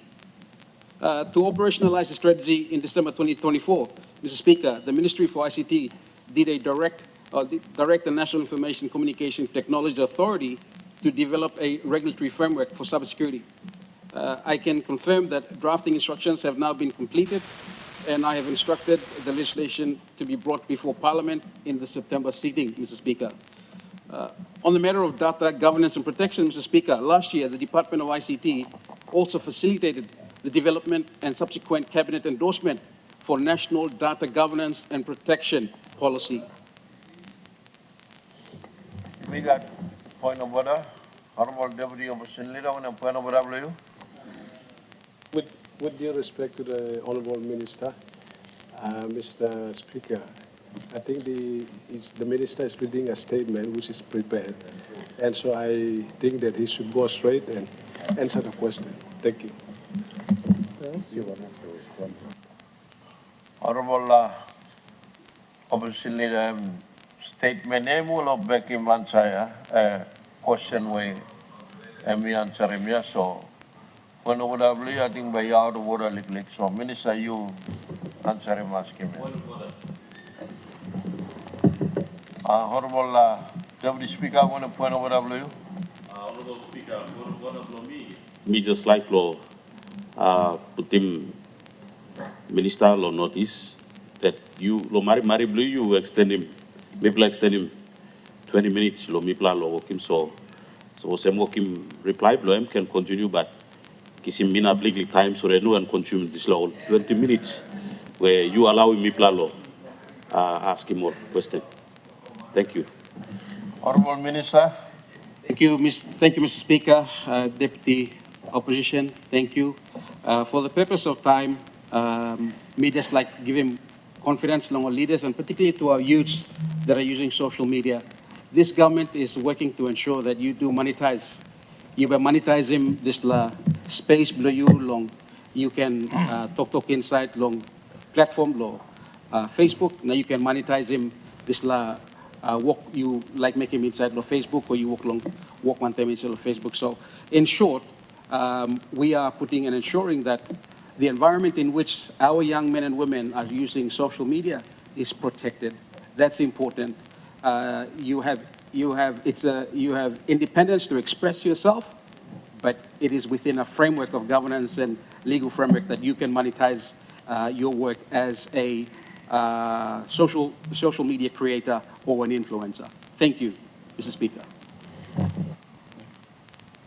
Honorable Member Long, Kagwa Erabe. Thank you, Mr. Speaker. Lord Luxon, Kagwa Erabe.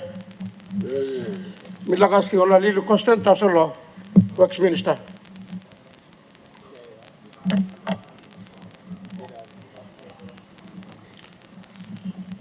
Tiga triple question on behalf of people, Block Kagwa Erabe. Question number 1. Men of calling the contractor, but one contractor you work in this la road digolo. Kagwa Kikoriawe. How much money you give finish? Road work stop, work stop. All operator, contractor will out. Come stop work. Take him long time. Before 50 years, you may talk cut him ribbon. I'm number 1. Number 2. Road digolo. Quarter to Ridika. Road bakamablo. Last week lo pagya. La road. How much money you give finish? Talking people block, how can Arabe again, Sabe? People block, how can Arabe? All tenors and people corporate one them all. Contractor, not ministers. Talking people block, how Arabe also. Number 3. Yumi committee finish. Talk over counseling bakamap. One time by Yumi, working over counseling. Thank you, Speaker. Honorable Minister of Works. Thank you, Mr. Speaker, through you. May I like this platform to thank you, Lord. Member of Kagwe Rave, everyone plus Strom la member. I will make a planting work for Kagwe Rave. All planting roads up. All triple question play you, sample to play speed Greek. All name law or road now, all contractor me no kisim good. So all the triple asking play you by me. Check him all department below me. Kisim good through all report. Blood is all contractors now also by me plus around talk na. By me update him go through all report blood is blood. All triple all ask him you give him. So by me make him this plan tomorrow. By me answer him you all this plan. Questions blood triple question. Thank you, Mr. Speaker. You may plan to remember it's up.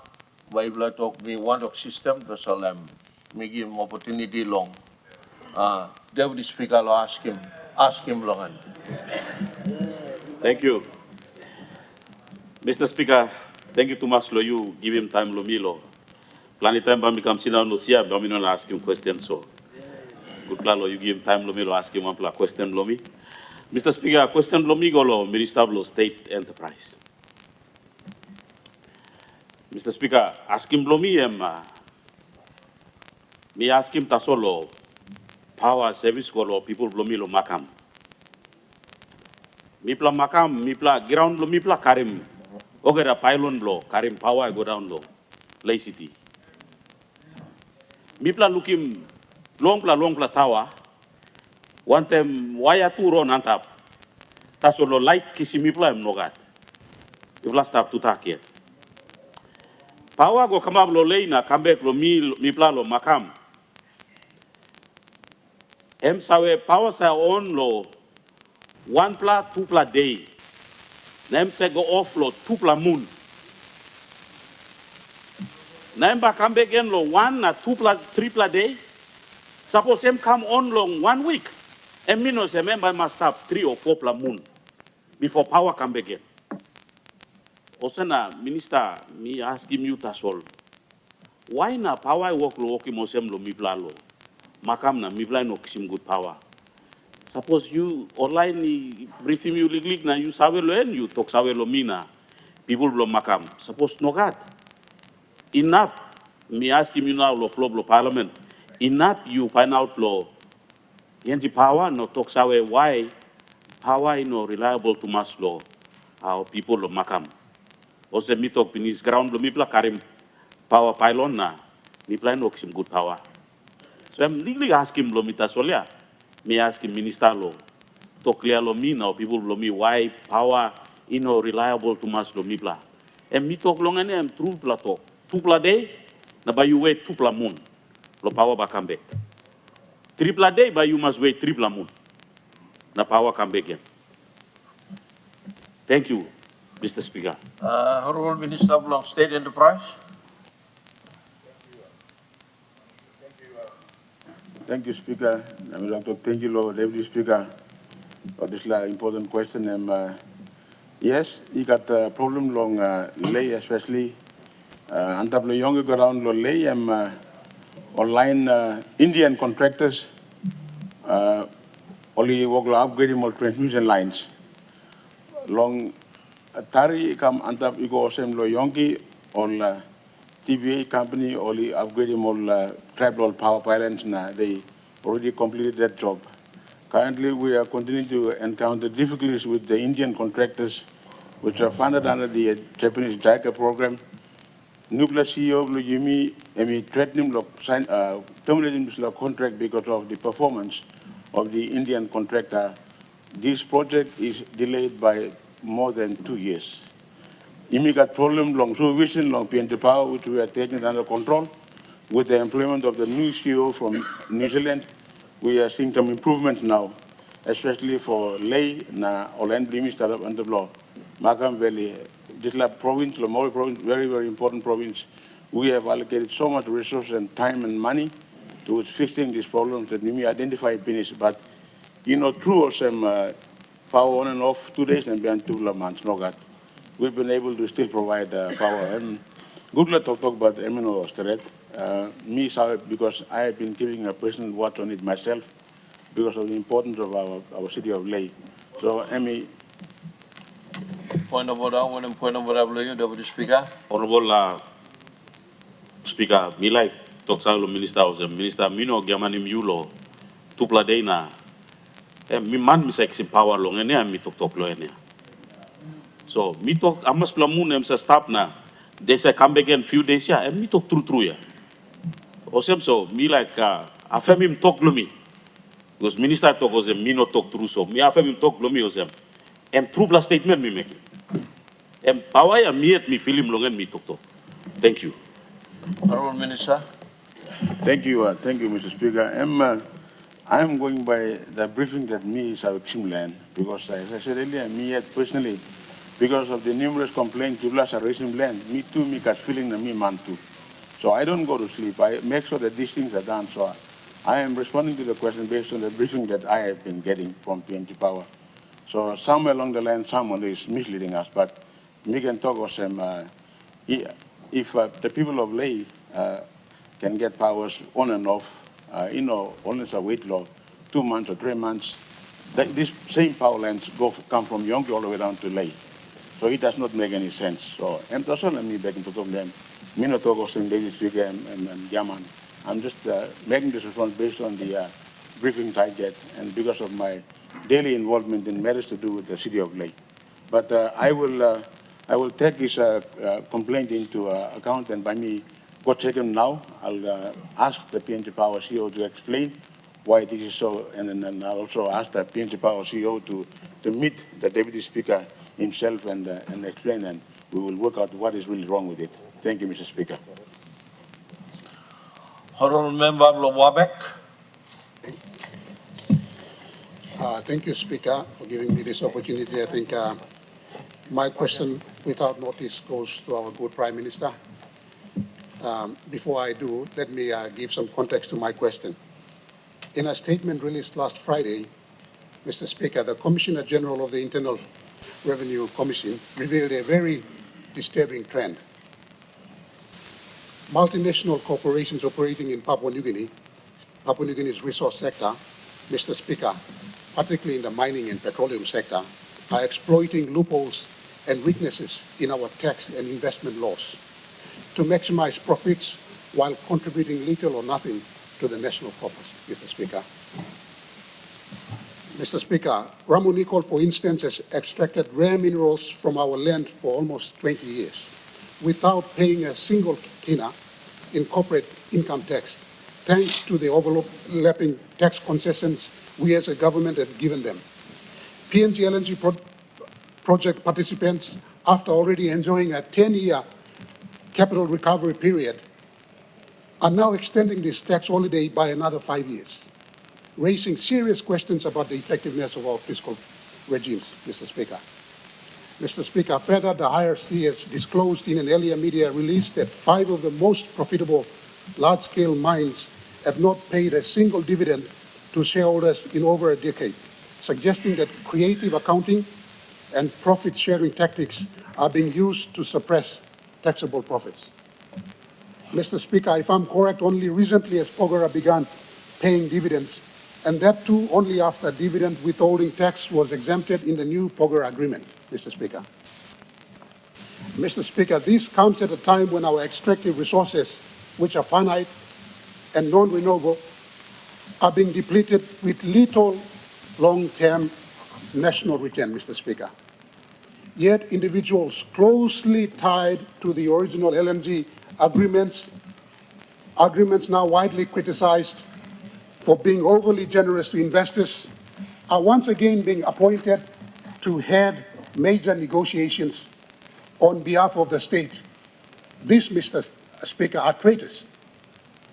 Traitors are being appointed again to these positions, Mr. Speaker, including chairing the negotiating team, the state negotiating team, and the National Oil and Gas Company board members. Mr. Speaker, to add insult to injury, last week the Prime Minister, or the Queen, awarded a medal to a key figure behind the failed Nautilus deep sea mining project, a venture that cost the state almost 300 million and delivered nothing with no proper agreements or due diligence in place, got recognized by the Queen and being recommended by us here in Parliament. Mr. Speaker, in no other country in the world do they honor thieves and traitors.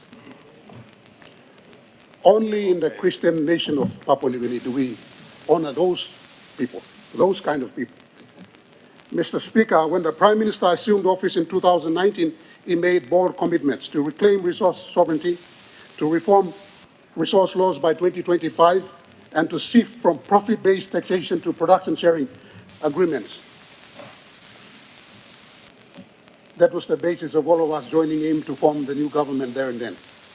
We are now in 2025, yet the reforms have not materialized, and the same group of characters are being recycled in charge of our resources. Questions, Mr. Speaker.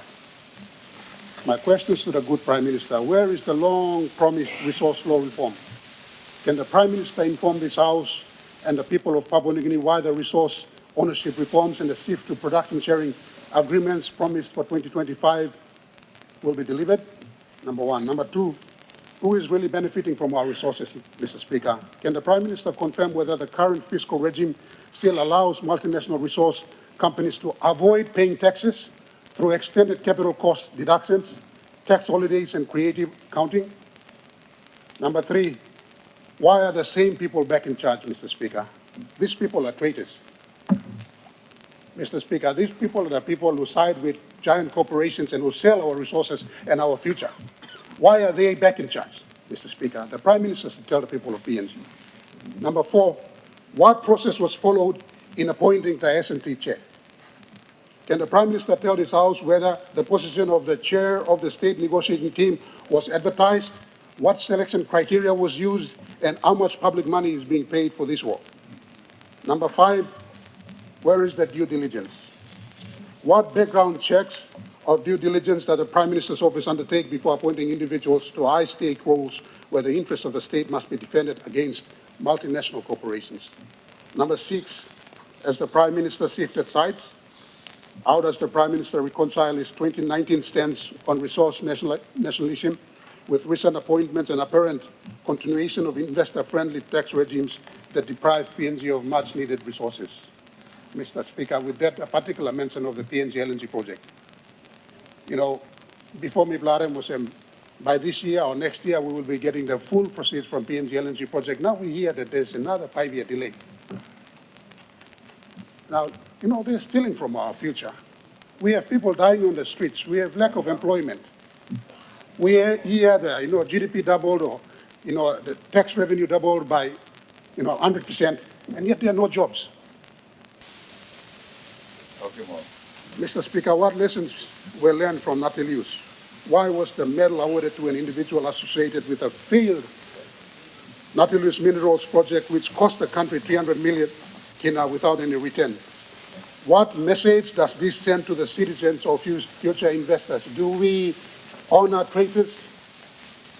Number 8, with the same characters involved, are the same team sheets being recycled?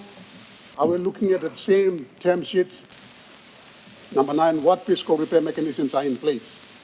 What concrete fiscal and legal measures is the government taking to plug tax avoidance and ensure that resource companies actually contribute to the national economy?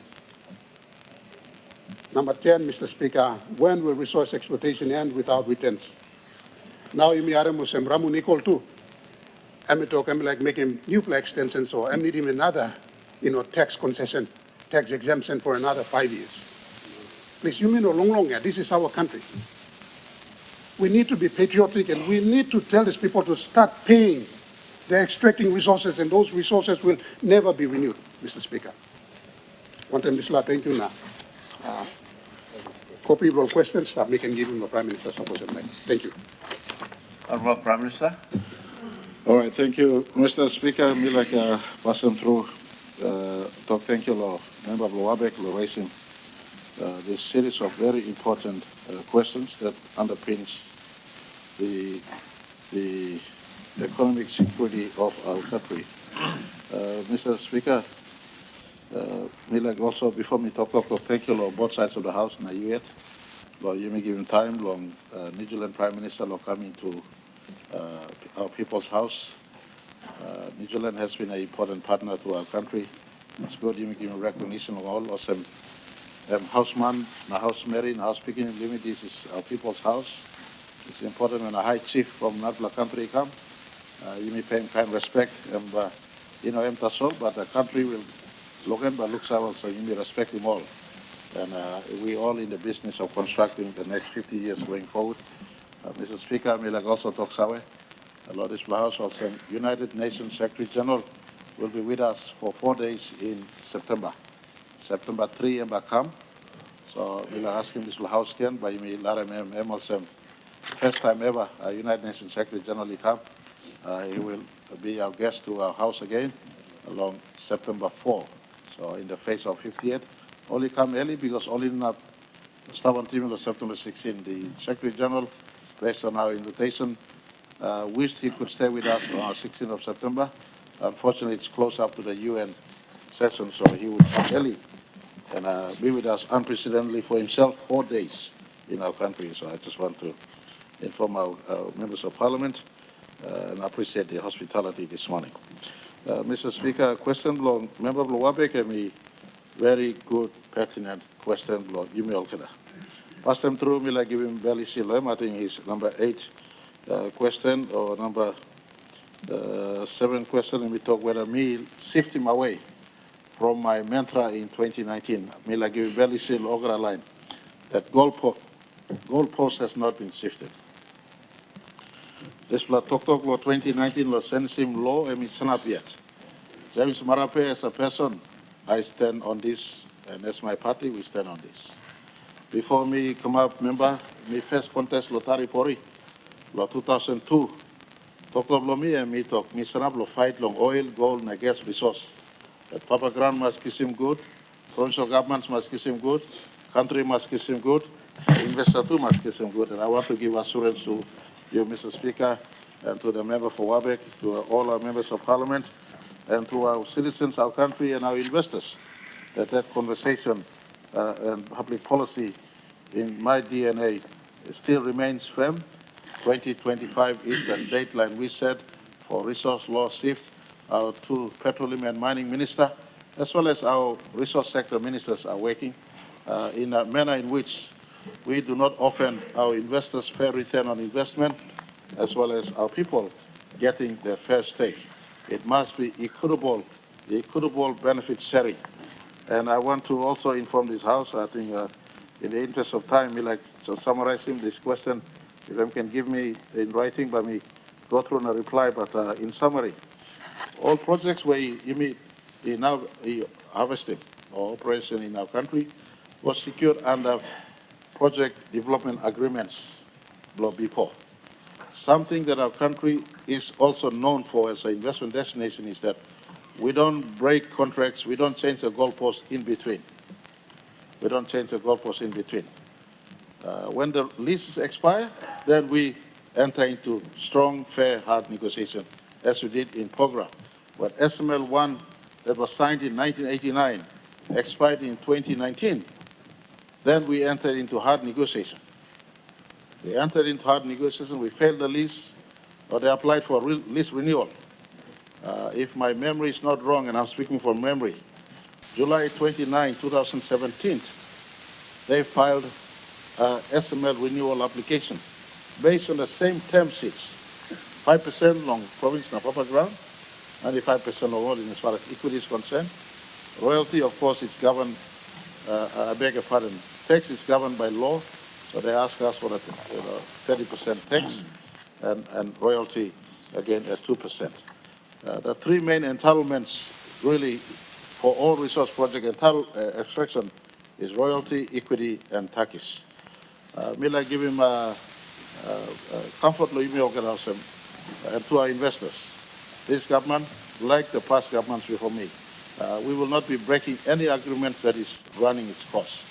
But once the agreement closes, then the country is entitled to negotiate for a better or give the projects to a new investor who can give us better. Program project is a reflection on this government's commitment to getting back more, take back more for our country. Program today, Mr. Speaker, the state negotiating team, and I want to ask all of us that the state negotiating team, one of his questions on the selection of the state negotiating team. We scan who's available in our country and who can fight for the best one based on government. Remember, they operate based on government directions. If government give more clear policy directions, they go out to war or negotiation rather based on the principal policy directions of government. My government since 2019, our policy direction has been always win above 55% for our country.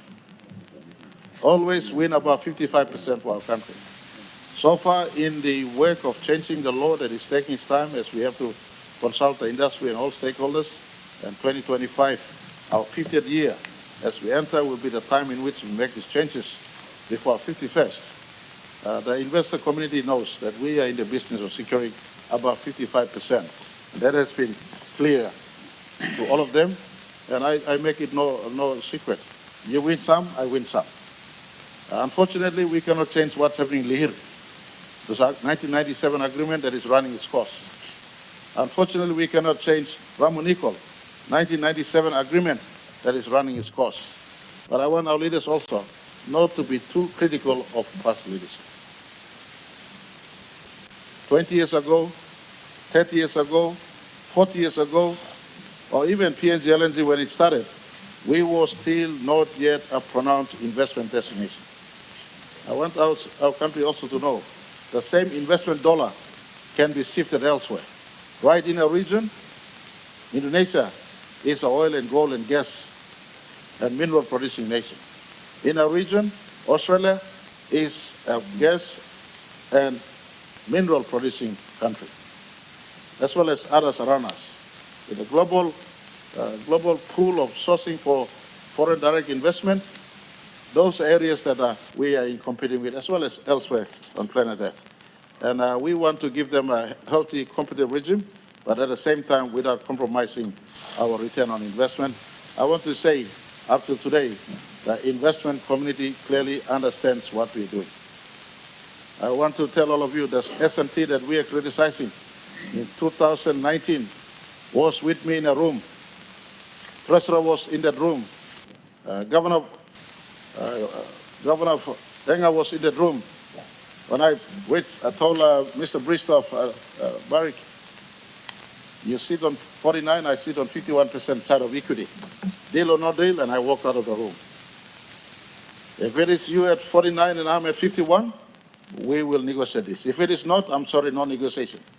I walked out of the negotiating room with my entire S&T. S&T takes cue from government policy, and as far as government policy is concerned, under this S&T, we've told them, get 55% total take, and I want to clarify, 55% doesn't just to equity. Equity is one stream, royalty is one stream, tax is one stream. We've asked the entire envelope harvested. At minimum, we must get at 55%. This government, right now in the absence and yet to deliver a production sharing regime that has our own characteristics, not a production sharing regime with, that is a Middle East production sharing regime or elsewhere. We want to have a production sharing regime that has PNG characteristics, that give respect to indigenous people who own land, give respect to provincial government where the resources are, and give respect to the rest of the country through the national government for national equalization benefit distribution. I want to give assurance to our country. We have not abandoned the goalposts we have set. At some of these areas where it's operating in silence, they're all governed by the existing fiscal regimes and project agreements that are running. When they expire, Lear will expire in 2035 rather. I hope whoever is Prime Minister in 2035 will not have the sleepless night I'm having today, the mining minister, because by then we would have changed the law, and the law then governs the way we are securing our projects, and as far as our project envelope is concerned. But to IRC, IRC is fully entitled. And work with IRC. The taxman is fully entitled to check all the agreements we have. And if there is any loopholes there in those agreements, and if there is any way where we are supposed to collect but we're not collecting, it is not out of line when IRC probes and asks questions. As our country's taxmen, they're fully entitled to check all the governing laws we have today. Ramunical to operate in the same manner, as I said earlier. I won't be too critical of past leaders who were there. 1997, global financial crisis. Lest we forget. And the Prime Minister then secured these two projects. Whilst we may not collect enough in as far as tax is concerned, to my satisfaction, I cannot complain. There's some employment being generated, landowners getting some money. I'm looking forward to the time these projects' time have lapsed. But I also want to say that at government policy insistence, these projects are showing some signs of working with the agreement, but optimizing return to us through employment or through other aspects like our downstream processing policy that we've imparted upon. And Ramunico, for instance, is now working with government to look into a downstream processing of nickel in our country to value add for us. So in summary, Mr. Speaker, default project here, you make it seem below, like PNG LNG, 48%. Rambun, I lead all display at 30% below Canada. Now, people walk along kissing about 55%. PNG LNG, there was a question raised on PNG LNG. The last 3 years alone will pay 11 billion kina corporate tax. Law display year only talk one blah agreement, starting of PNG LNG agreement, and talk long extended depreciation. All using this blah long, talk some them giving more investors some blah banis long takis. Now I see you got right long check him whether I'm all talk through Yaman. Misa I walk my RC law okay. Me plan no stop in my RC. You got right to check him, you check him. What this agreement entails. But again, PNG LNG too, we also speak with context. The agreement was signed in 2009 at the backdrop of 2008 global financial crisis. ExxonMobil came into our country. This one project right now, the aggregate contribution to our country in terms of revenue, cash revenue, not the employment and the spin-offs, but a cash that come back through equity, through taxes, through royalty, and all the associated income to our country has gone past 30 billion kina since then. We thank Somali government for making sure this project got off the ground. It is now a business to pick up other projects. I want to say, give assurance to the member, any project my team is negotiating is about 55%. Pasca that we signed off is at 70%, a small condensate project in Gam. Pinyang that we signed off is at 63%.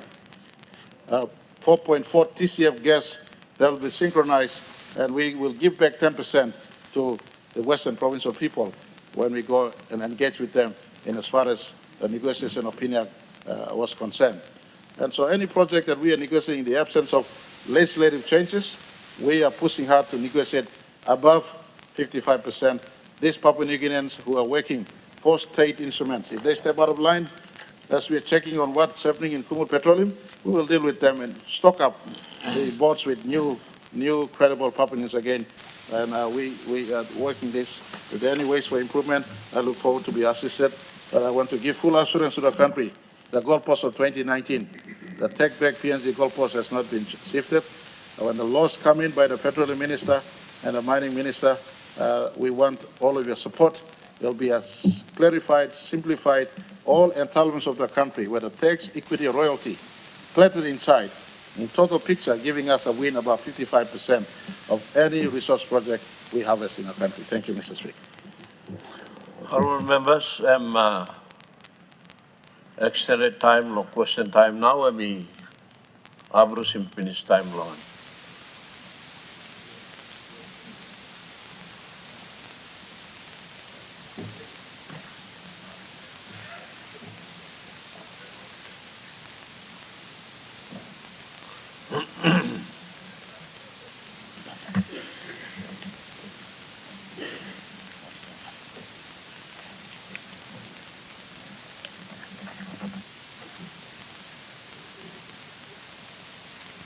Leader of Government Business. Mr. Speaker, I ask leave of Parliament to move a motion without notice. Is leave granted? Leave granted. Leader of Government Business. Mr. Speaker, I move that some of the standing orders be suspended as would prevent order of the day number 97, government business called on forthwith.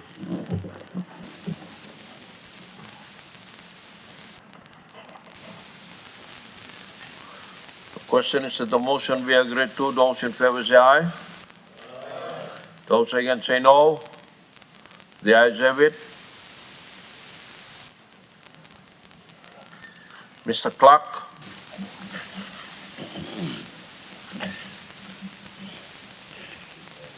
Order of the day number 97, Minister for Justice and Attorney General.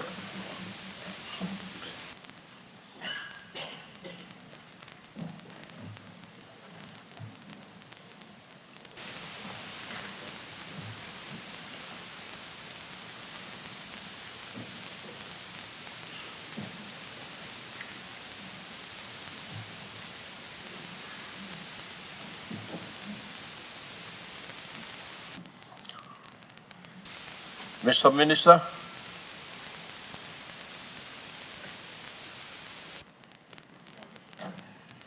Mr. Speaker, in accordance with Standing Order 22B, I now commence the first required opportunity for debate.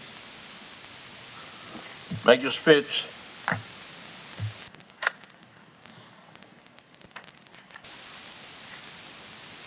Thank you, Mr. Speaker. The members of this Honourable House, it gives me a great pleasure to introduce the Organic Law on Integrity of Political Parties and Candidates Amendment Law. The bill to amend the Organic Law on the Integrity of Political Parties and Candidates, which is the Principal Act, a principal law. Mr. Speaker, this proposed amendment will increase the retirement age and the compulsory retirement age for the register of political parties from 55 years and 60 years respectively to 70 to retirement age and 75 years compulsory retirement age. This is consistent with the policy decision by the government to standardize the retirement age and the compulsory retirement age of constitutional office holders to 72 years retirement age and the 75 compulsory retirement age. This is consistent with the retirement age of other constitutional office holders such as chief ombudsman, judges, and ICAC commissioners.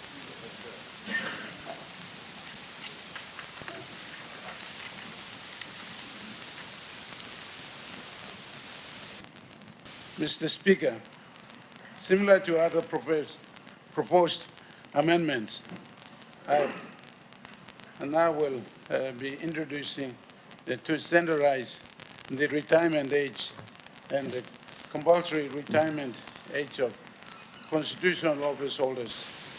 This is an effort to address the depleting experience, skills, and the huge institutional knowledge gap that is found in most of our institutions today.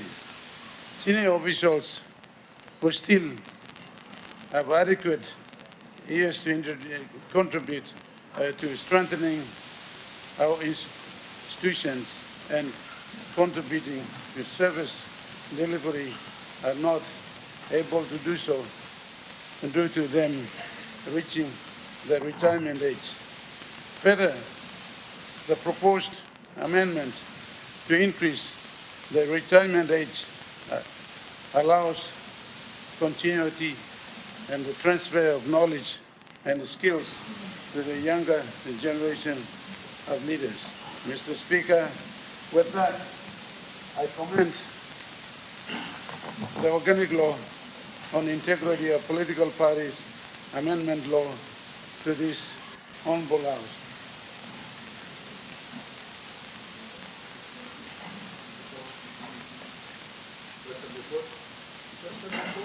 The question is that the question be now put. Those in favor say aye. Those against say no. The ayes have it.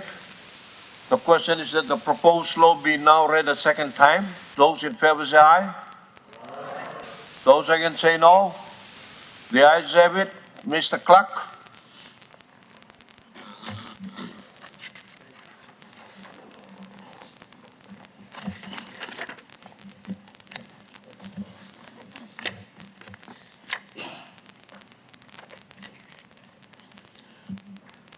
Second reading, a law to alter the organic law on the integrity of political parties and candidates and for related purposes.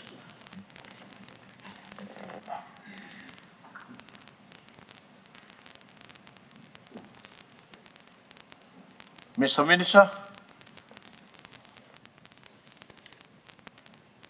Mr. Speaker, I ask a leave of this Parliament to move the proposed law without amendments forthwith. Is leave granted? Leave granted. Mr. Minister.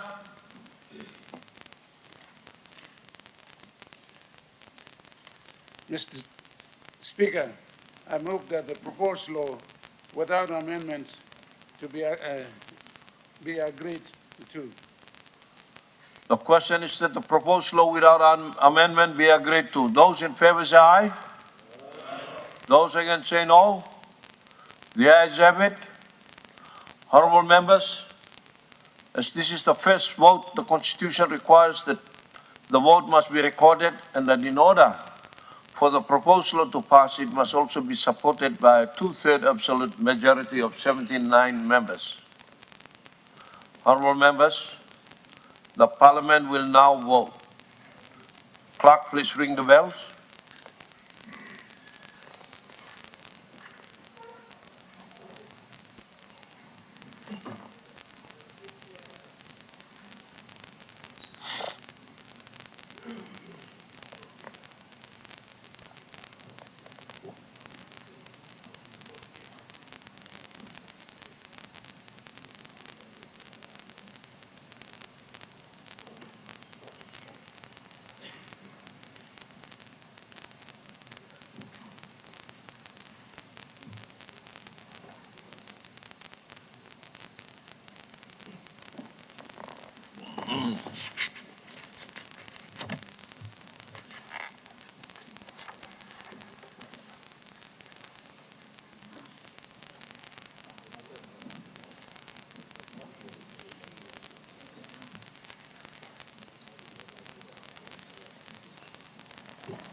Basil.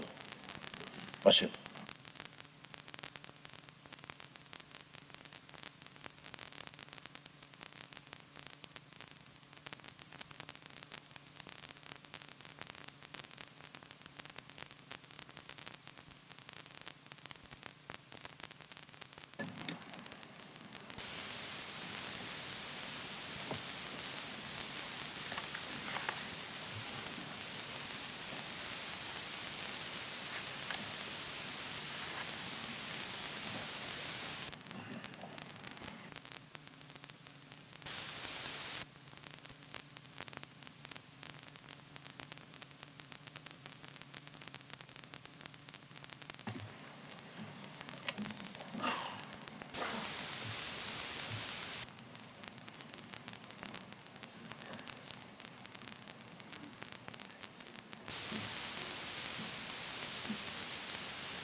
Tenant, close the doors.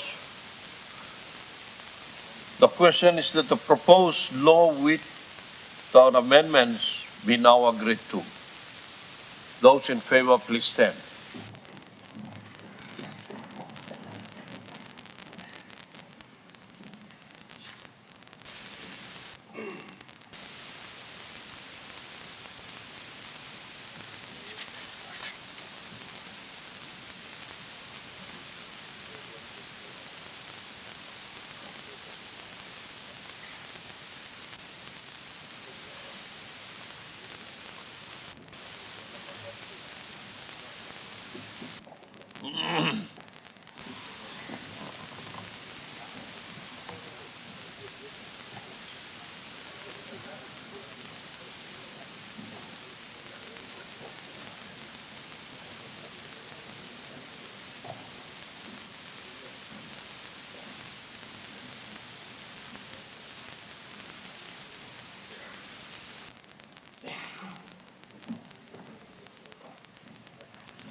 Would those against please stand?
Honorable members, in accordance with Standing Order 222E,